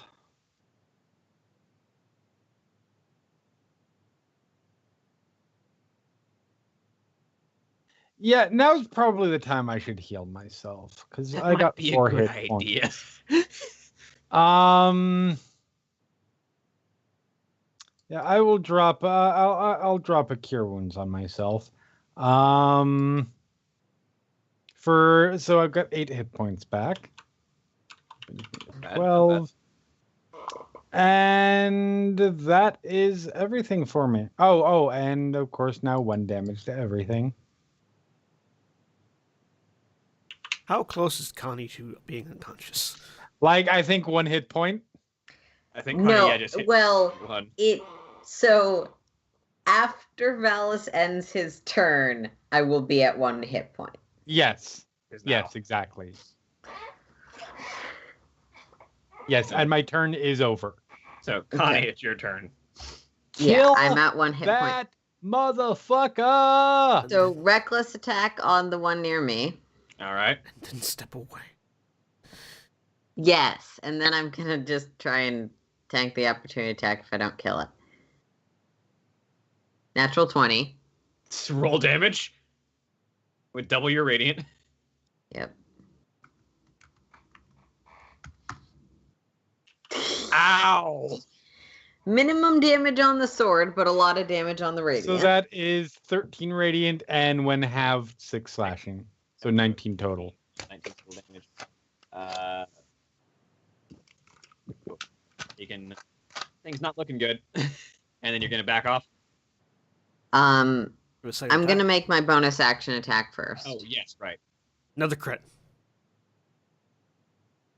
No. 22. Hits. Roll damage. 11. 11 reduced to 5. And then he has advantage if he wants to take his reaction on me, but I'm gonna back up to here. Okay. He's gonna. I mean, it looks like it was a double nat 1. There's a natural 1 and a 2. 1 or 2. It wasn't a nat 1. That's great because otherwise I would have gone unconscious in the radiant consumption aura. Which is a bad place to go unconscious. I mean, I would have spent my bonus action to spare the diet on you. Yeah, you could fix And then it. you would have That been doesn't mean it continually wouldn't have doing sucked for it damage. to Yes, happen. exactly. And I just have to continually be using my bonus action to keep you stable. Yeah. Because I Yeah. can't turn off this aura or the vampires start healing. No, you're right. No, Which is why I was trying to avoid going unconscious at all. valid concerns, still concerns. Ismark's gonna try and finish off this vampire here. I'm just like collapsed on a box over here. Ah, damn it. Miss. Hit. There we go. 4. Short sword. Hits for another 4. Vampire is on death's door, the one that's grappling you. Ismark Klyanovich, vampire killer. Come on. It brings it to their turn. The one that's being spiritual weapon is going to try claws. It's only 2 left, so we've killed 3. 16. Nope. 16 again. Damn it. Nope. My armor class, for the record, is 17. Try and bite you. Yep. 15. Nope. Claw. 17 on the money. Okay, now I probably go down. It's only 8 slashing damage. Okay, good. I am still up. It's a good thing I healed myself, because I healed myself for 8 damage. So again, just for clarification's sake, we walked into a nest of 6 challenge rating 5 vampire spawn with 3 level 3 protagonists and an NPC. Apparently And the dice are have decided this winning. is going well for you. The dice decided this is going well for you. I think we go to level 4 or level 5 after this. Not quite, but you definitely level up after this. Oh god. Were Ravens swoop in for the kill. Jesus. Yeah, kill this asshole. Kill that For motherfucker. God's sakes. Where Raven save us from death. I mean, we're doing fine. Yeah, sure. Alright, first Were Raven finishes off this vampire, which frees up the second one to continue moving. They've just stolen our kills, that's all. Bite. Bite, motherfucker. And then after this, Valis turns off the radiant conception, goes over, and just repeatedly applies hand axe to the paralyzed one until it's dead. That is probably accurate. Maria, you're stabilized. Valis, it's your turn. Okay. You're no longer grappled. I am no longer grappled. Yep, because the one that was grappling you is dead. Oh, is okay. Yeah. If that one is dead, then I will spend my bonus action to turn off my radiant consumption.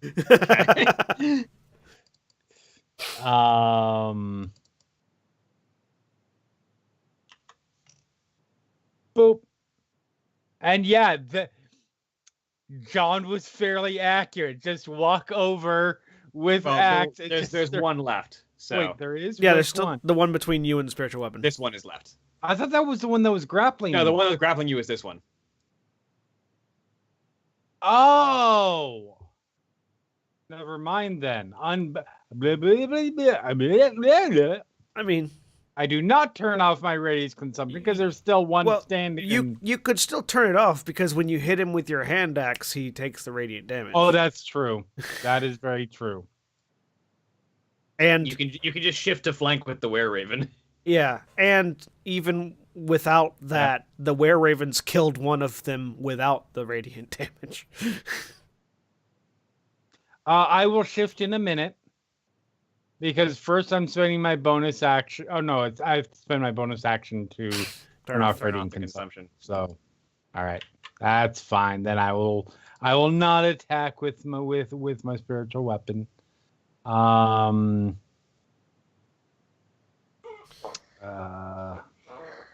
Although, actually, you know what? Let me see.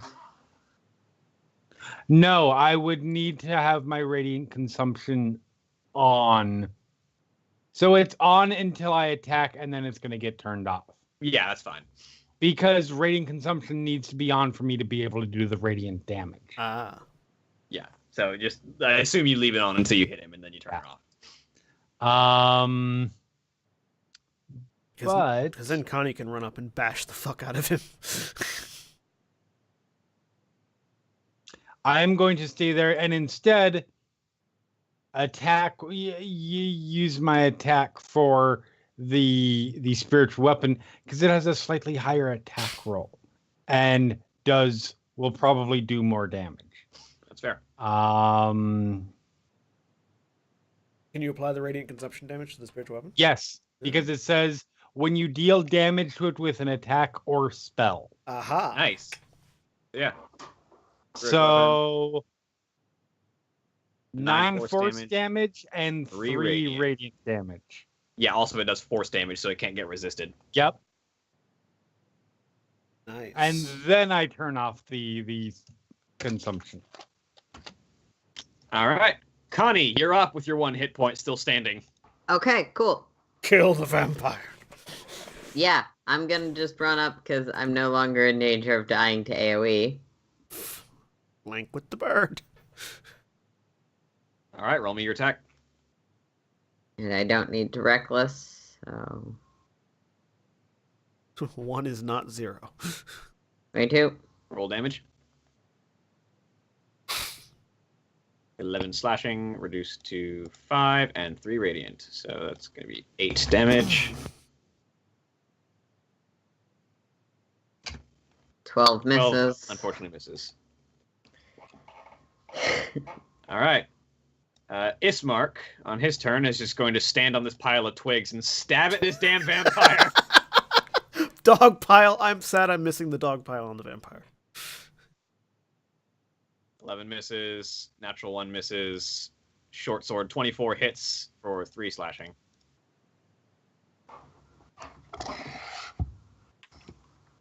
Vampire spawn does not regenerate, has not gotten to regenerate this entire fight and is very sad about it.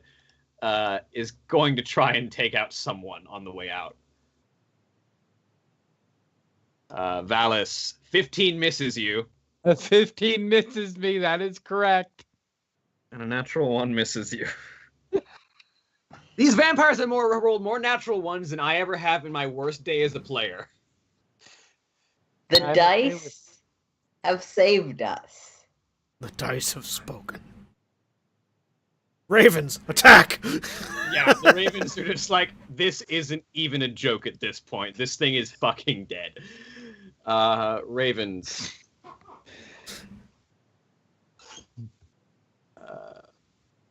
Fight. Just 5, pile of ravens. 4, 5, 3, 6, 5. It's dead. As this pile of giant humanoid ravens just rip this vampire to shreds. The only one left is paralyzed, so we're going to step out of initiative right now. Yeah. Valis will walk over here, touch Maria, and healing hands, so you get 3 hit points back. I immediately sort of gasp, sit up, and like grab you by the face. Am I a vampire?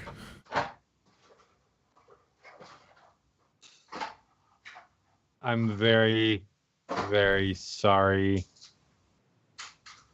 to say no. Good. No, I am not actually sorry. I am not. I either. am Thank you. glad. I would hate to not be able to sunbathe again. And then walks over here, if you will excuse me a moment. And then just starts hacking down. Valis. It says, Valis just, 1, 2, 3. I walk over and I hand Valis my packed blade. Try this, it's faster. What makes Can you think other people use your packed blade? Yes.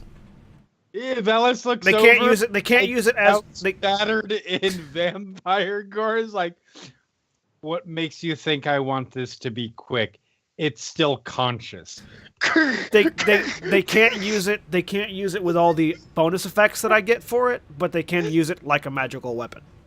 Yeah. So long as it's within a certain distance of me.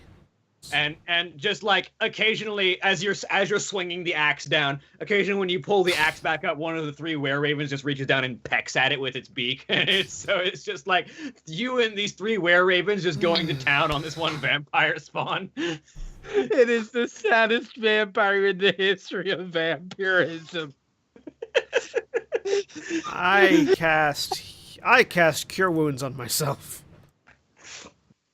As the 4 of you just finish it off, and eventually it is left nothing but a pile of blood slowly turning to ash. And once that's done, I will drop a level 2 Cure Wounds on Connie. As this happens, 6,000 hit points back. Ismark kind of like 7 leans up or against 11? It's 11 11. hit points. 11. You got a second. Or 11, yes, 11, sorry.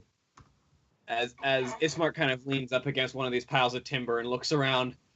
I feel like that was fate smiling upon us. How does it feel to be Ismark vampire hunter? Or vampire killer? It makes me a little bit more optimistic for our odds of actually saving this land. I look over. But these were merely spawned. Look over at the crows. Thank you, guardians of the town. One of them, The ravens. I need to remember what the name of their organization is. 1 second. The ravens. The Insert bird. sport reference here. They're not called the bears. The Bears. I think that was the Baltimore Ravens joke. Yeah, Oh. that was what I was going for. So the two of the Were Ravens look at the group of you. You have declared yourself to be enemies of Strahd this day. The Keepers of the Feather are now your allies. Good. We appreciate it. You wouldn't happen to be carrying healing potions, would you? No, but you will be safe in the Blue Water Inn. Is that where we stayed already? Or Yeah. that is good to know. I take it you are the people. Are you are the birds we saw watching us from the window? We are. It's good to know. Erwin is a member of our order. He will see that you are taken care of. I appreciate it. I look over at Valis. Definitely not the festivals. The three of them kind of begin to shrink and turn into regular raven forms and then just start to fly out the window with the sound of cawing. This went well. I loot the ash piles.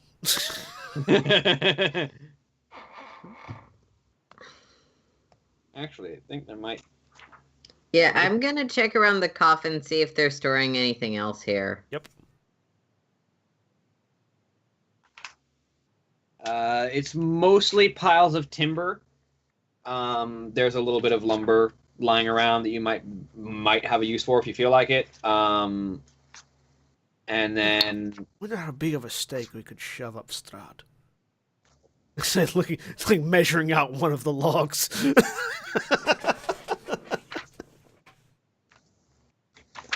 yeah, there doesn't appear to be much in the way of treasure in this room.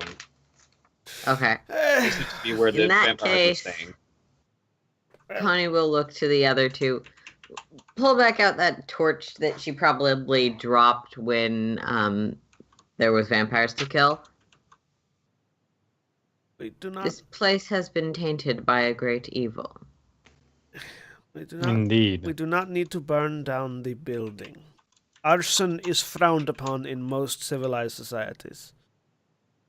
Normally, excuse me, while I was hacking the vampire to pieces, I got a little bit in my throat. It happens. Normally, I would be all for destroying this place, but it is one it is one house amidst several wooden buildings, and I don't think we should burn the town down. Also, we are not actually ruling authority of the town. We don't have the jurisdiction to pass that. Vampires killing, that's one thing. Though we could report our coffin maker friend to the authorities, I feel like he was likely doing this under coercion. And has probably paid his dues now. With his missing sanity and now coin, I say, jingling the bag that I have. Fine. Well then, let us return these holy artifacts that are in my bag to the church. I am certain they play a major part in the protection of the city. Or at the very least, they should be worth something. Worth this, I say, pointing at the piles of ash.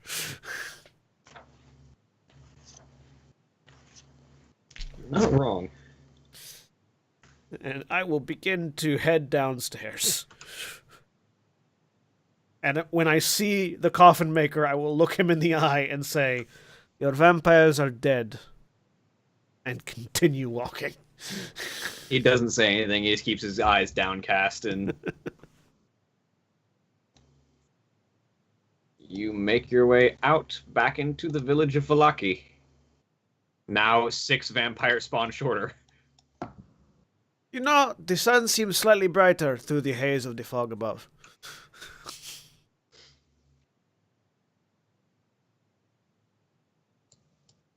Head back towards the church.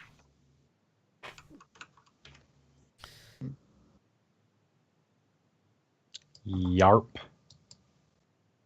All right, so you all make your way back to the Church of St. Andrel.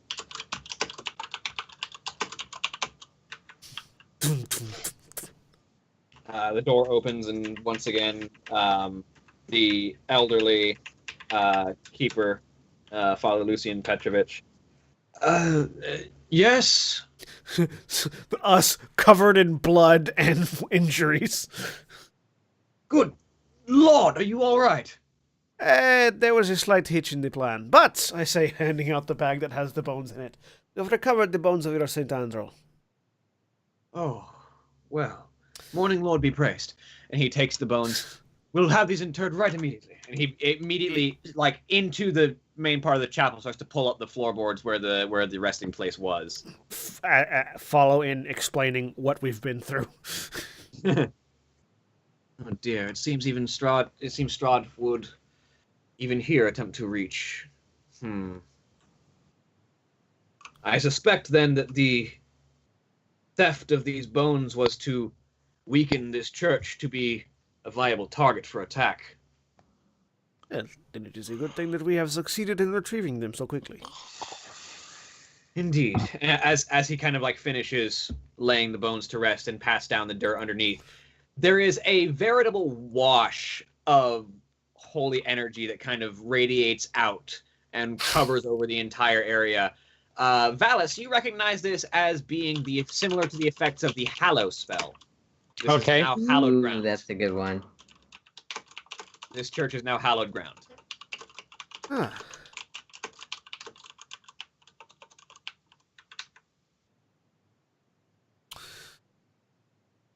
Well, that has been dealt with. What are we going to do next? I've forgotten. I say, sitting down in a pew. Ismark kind of speaks up. I believe our next destination was the old mill. We'll rest first, yes. As Connie Yes, says, but... the hag. Out of character, I do know because I keep notes. We were trying to find 2 people that went missing from the manor. Yes. So we were going around to the various places to confirm that the festivals weren't saving the town so we could fuck with the festivals potentially with moral impunity. Which we have now done.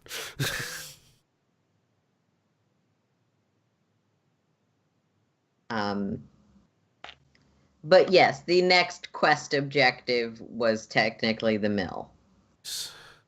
Well, you shall rest. Mm-hmm.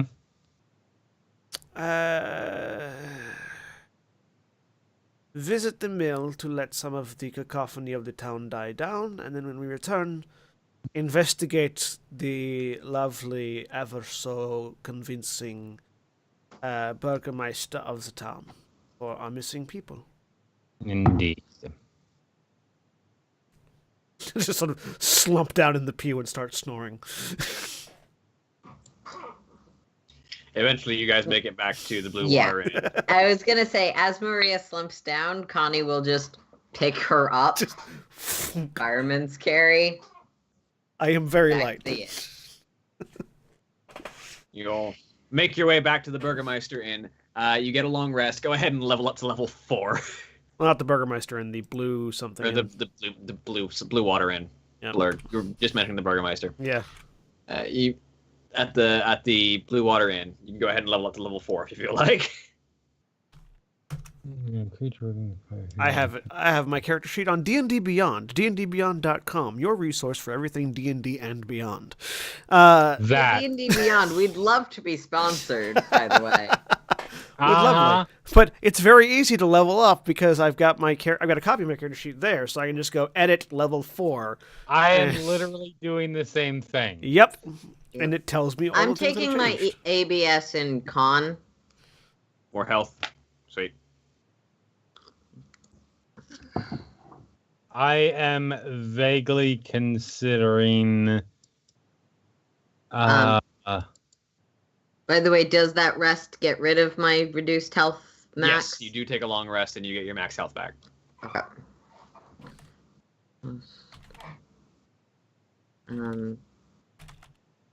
Plus my plus. I'm trying to remember what my hit die is real quick. Attack against the target other than. Whomp. Your hit die is 12, D12. Yep, that's why I hit the button. Yeah. Because then it tells me.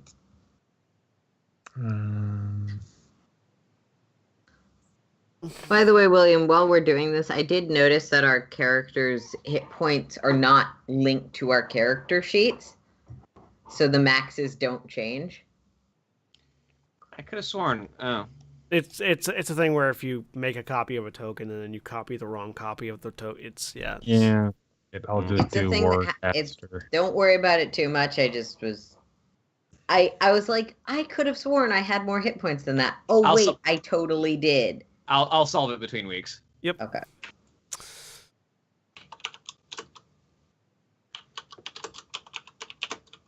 All right. So you all. Let me know if you take any feats. I'm just going to take an Yep, ABS Warcaster. improvement for charisma, getting my charisma to 20. Taking Warcaster Palace. Yep.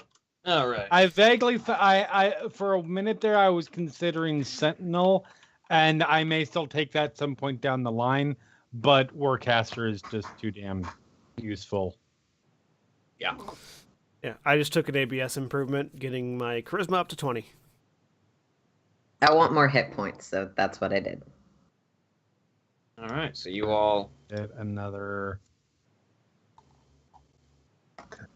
spell. You know, it would be really useful if I had any level of radiant damage that I could take in form of spell, but I don't. Hexblades don't do radiant damage. Not typically, no. So I have instead taken Shadowblade. I mean, it would be a long ways off, like near the end of the campaign, but you could eventually cast Wall of Light. Yeah? Eventually. Actually, no, I'm taking Mirror Image. Alright. And we're done. So you awake the next morning at the Blue Water Inn. Stretch. I feel much healthier for some reason. Oh well. As you all convene downstairs. Right. So, any business we still have within this town before we leave?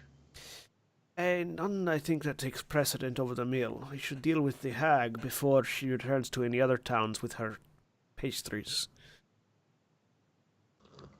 Indeed. Ismark kind of offers a nod over the counter to Danica.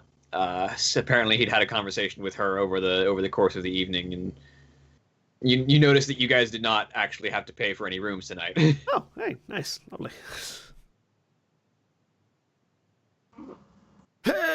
All right, well, off to the mill. I believe we passed it on the way in. Do we have a map of any kind? I say, looking around at the others. Well, I have the closest thing to a map of the land, he says as he rolls out a scroll, which is I need to bring you guys back over here so I can then drag you back over to the map of Barovia. Let's see. We are currently here in Valaki. Ah, yes. It was up the hill, on the other side of the forest, I believe. Yes. Only a few miles away. As one who is native to this land, would it be dangerous to go through the forest? Immensely so. Ah. But it would definitely be faster. We'd be going all around this Valist road and all the way back up the hall to take the roads, but it would be the safer route. And would also theoretically shield us from the eyes of the hag if we approach the forest.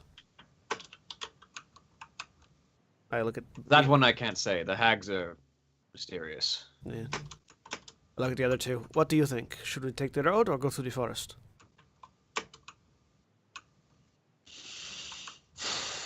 You know me. I prefer direct approaches.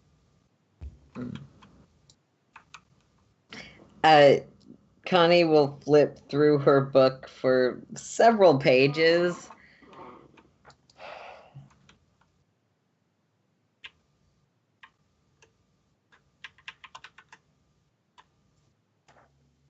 Make haste when there is danger to what is holy. Through the woods we go. It is but a mile and a bit to the woods, so we should arrive there in but a few hours, supposing that we do not run into hindrances along the way.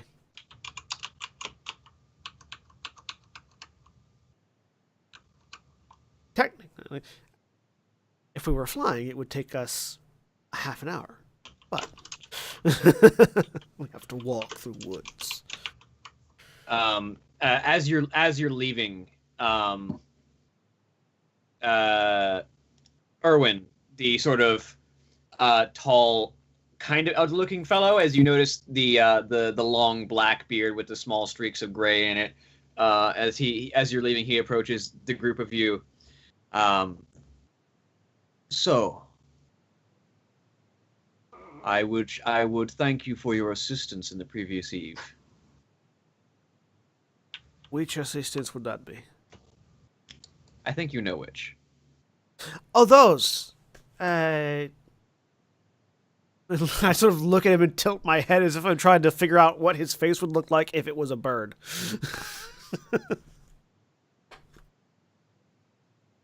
And I would let you know the Keepers of the Feather are with you. And in times of danger, if we are near, we will come to your aid. I appreciate that. I say, looking at the other two.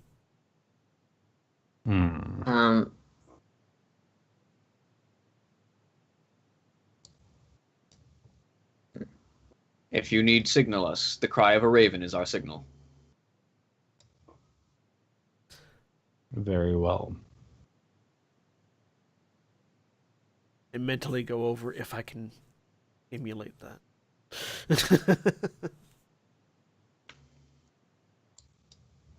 We can tell when one is made by human mouths. Of course. We will call our hearts out if we need assistance. Good luck on your travels. In the middle of Strahd's castle. Caw, caw, caw, caw, caw, fucking caw! They said if they're near. I doubt it. Just a bunch of us screaming caw at the top of our lungs and we're all running around in circles. Suddenly, caw-caw, motherfucker. Yep. Caca, motherfucker. I wish you luck on your travels. May you do well to bring light to this land. Thank you. We're off to kill a hag. Yes. All right. Action follows the statement. You all make your way into the woods, which it'll only take you, or normally it would take like several hours. It would only take you about 0.5 miles at walking pace. take you about 2 or 3 hours to get there, but it is the woods. So I'm gonna need, as the sun is slowly beginning to set. Oh no, it's I just woke thought up in the we'd morning. taken a As long I say, rest. you took a long rest. Yeah, I'm an idiot. it's It's in the daytime. morning. But I still need a D12 and a D8 from 2 people. I'll get the 12. Yeah. 10. Okay, so that's the first D12. 5. I did not see the D8, but I'll take it as a 5. Yeah, there it is. Oh, there it is. And then I need a second. Sorry, and then my and then internet's and been all slow all day. no worries. And then I need another pair of those. I'll let Jeremy get this one. 11 and 5. So I have a 15 and a 16. All right. One of those is Strahd. The other is a dragon. You get to pick, but you don't know which one.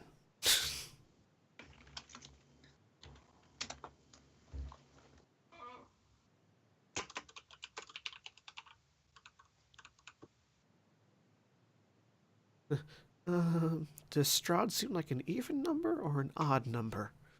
Does a dragon seem like an even number or an odd number? So as you wander through the forest, you eventually I'd like everyone to roll me a perception check. Perception. Oh, I don't have advantage, but that was a natural 20. All right. 5. 7.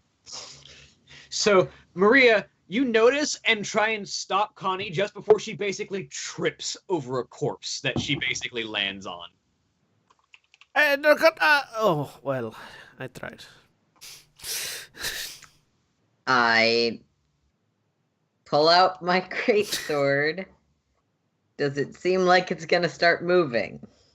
It does not. But as you look at it, you see what looks to have at one point been some form of Barovian woman. But it's hard to tell because she's been torn to pieces by what look like wolf bites. Very Does large this woman wolf bites. by any chance match the description we got of the lady of the house, the maidservant lady we're looking for? I mean, it might, but it's impossible to tell because it's been so far eaten. Okay. Valis, is there anything you can do for this poor woman?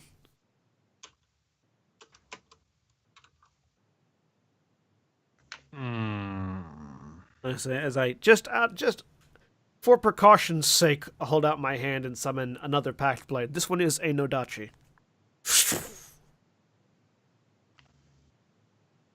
I'm sorry, I had to type some things. We found a corpse torn up by And it's wolves. just a corpse. There's nothing. Okay. She hasn't woken up, but it's daytime right now, so Well, I will eyes just to make sure that she isn't currently. I will eyes of the grave.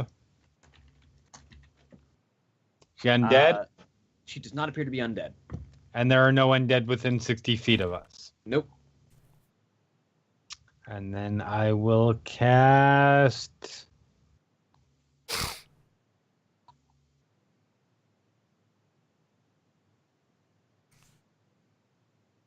Yeah. I will go ahead and cast it the best thing I can do. Gentle repose. All right. Do you take 10 minutes? Yes. Because I Alright. don't want to use my spell slot. All right. So you take 10 minutes and you cast the gentle repose spell on the corpse. It washes over it, and you get the sense that it will help further decay, but this corpse is already pretty mangled. Yeah, that's fine. It's just, it's going to annoy Strahd if he walks by this corpse like, I think I'll make you a zombie. Shit, it wouldn't work. Oh, well. It'll be a mild annoyance. Yeah. Oh, well, let me walk 5 feet to the next corpse. And then just do a quick check of any valuables and bury the body. Doesn't seem to have anything super valuable on. Okay. Yeah, the main point of it was, can we make this not come back? Possibly. Yes. And Well, you travel. Go Can on. I try and Never mind. You trying to do something? No, it's fine. Okay.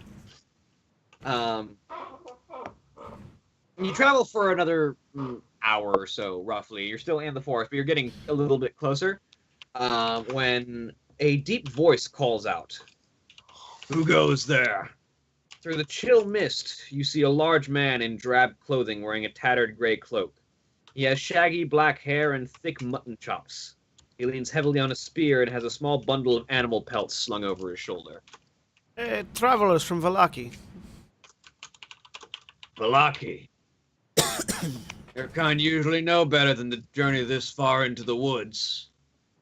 Well, we are foolish and foolhardy.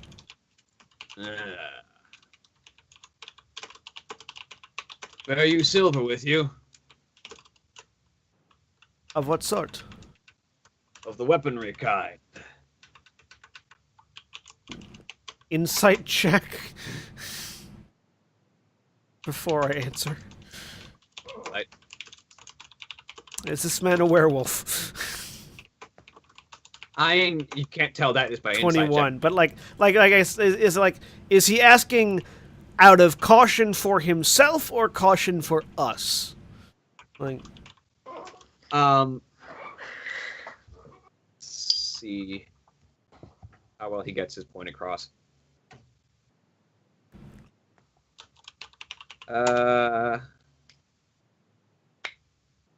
The 21. He's hard to read, but you get the sense that he is asking if you are protected or not. Basically, like in the sense that you might gather someone else is asking, do you have a gun in case you get robbed? Yeah. We have equivalencies. Roll me a persuasion check. Just general charisma, like persuasion check. 9.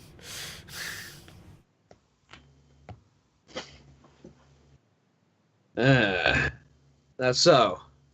Well, be careful out there. My trapper mates and I, we walk these woods, and there's all manner of unsavory beasts that come out at night. We're trying not to stay out here that long. Well, good fortune to you then. You as well. Right. He kind of gives you a wave and disappears back into the forest. I think that was one of the what are they? The wolf people? What are they called? The people from Valaki that have the wolf pelts. The Wolf Brothers? Those, yes. I think that may have been one of the Wolf Brothers. You saw the two of them. It wasn't either of them. No, well, never mind then. Oh, I'm sorry.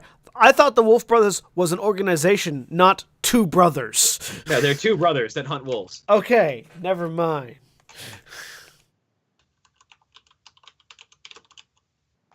Well, that was concerning. Keep an eye out for traps, I guess. Yes. And let us continue on. Alright. You walk the rest of the way, and eventually, I need to pull up the old bone grinder. The old bone grinder, you say? Yes, I say old bone grinder. As in a bone grinder that is of a certain age. You know, I just finished the new season of Series of Unfortunate Events, so that in connection to a mill brings up a very specific image. You eventually you're approaching it from the windmill side, so the first thing that you see as you end up approaching is the blades of the windmill as you end up passing more through the forest, and the woods slowly kind of start to peel away. Well, I believe this is a time that would call for, shall we say, stealth? we would like to approach quietly and try not to draw the attention of the hag before it is ready for our ambush.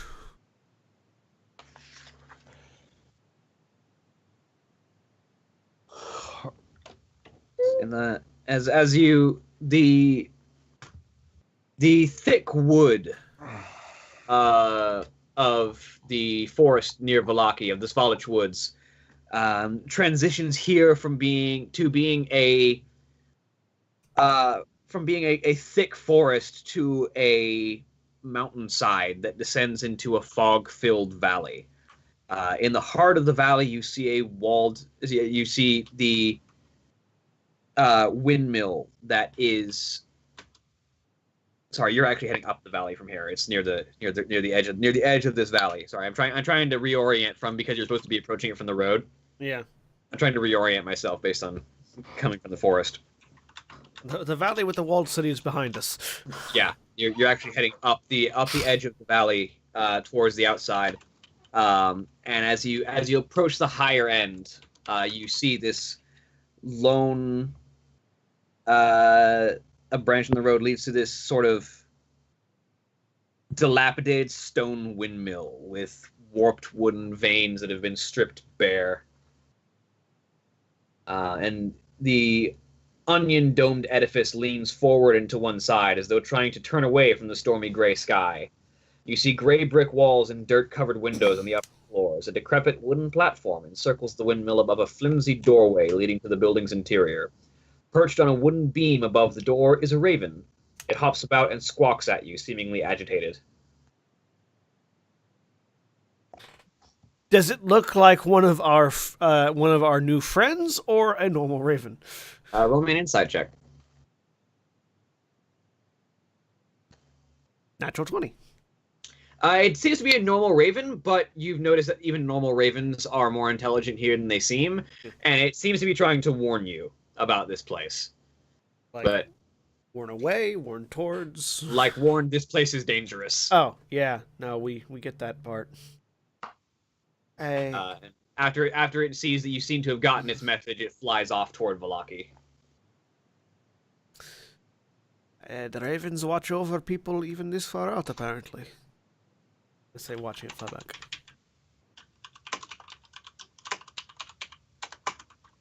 Well then. Shall we approach?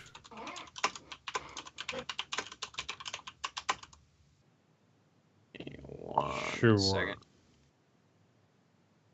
I will stealth closer. I'll stealth too. 20. 9. 9? 9.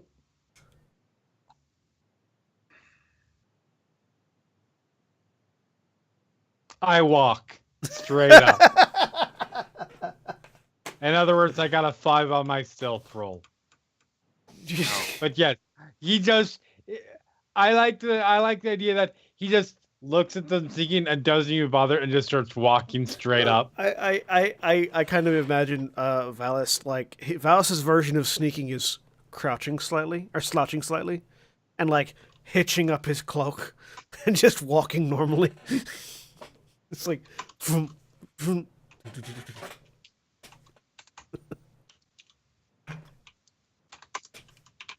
All right. So you approach central door, the old bone grinder. I have to hop you between maps to get back over there because this goddamn game has so many different map screens. Click and drag. There we go.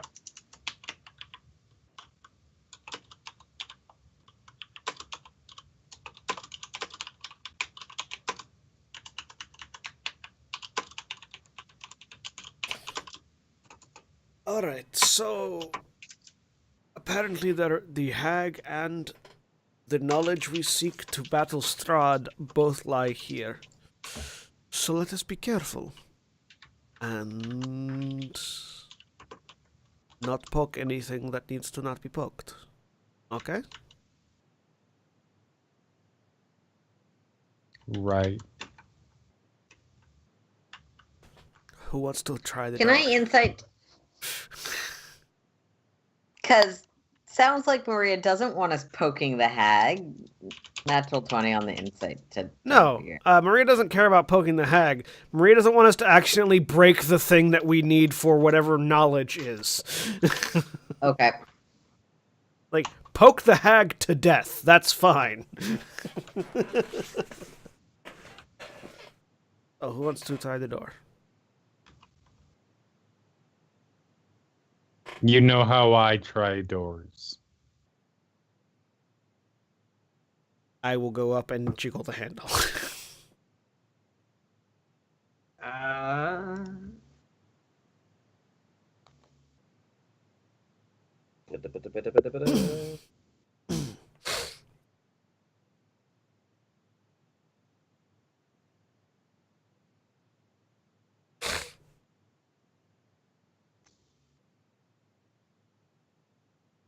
The door seems to be unlocked. It's just kind of loosely swinging.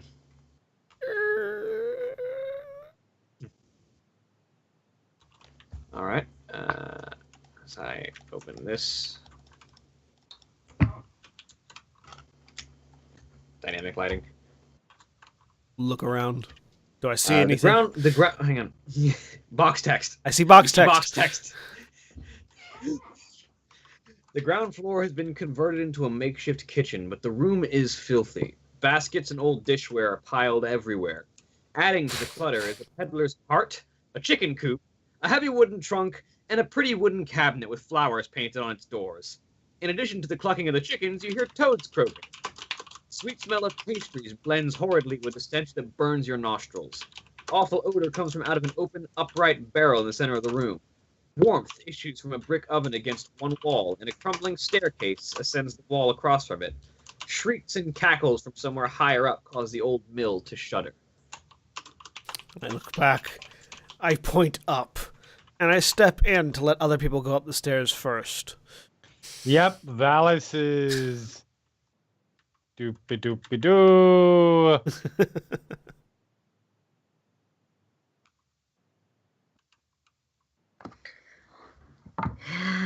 I don't know.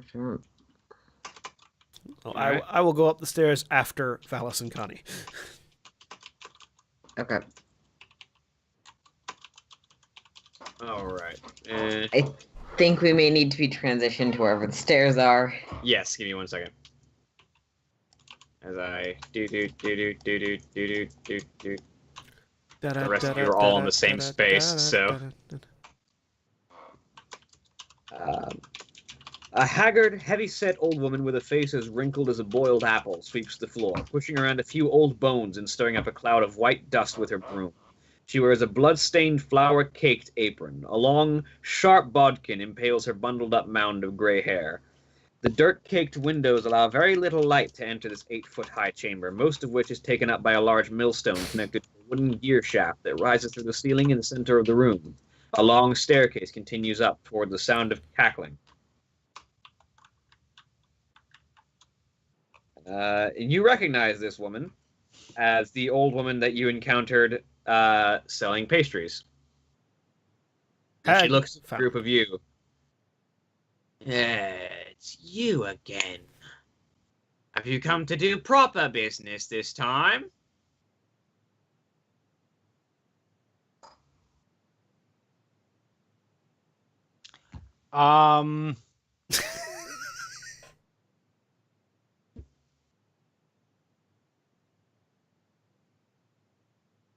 I will.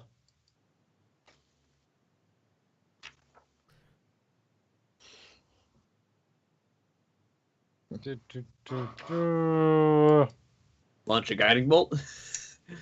I mean, I'm right next to her, so no. Do you happen to have inflict wounds? That was going to be my yep. I cast mirror image in the stairwell. Yep.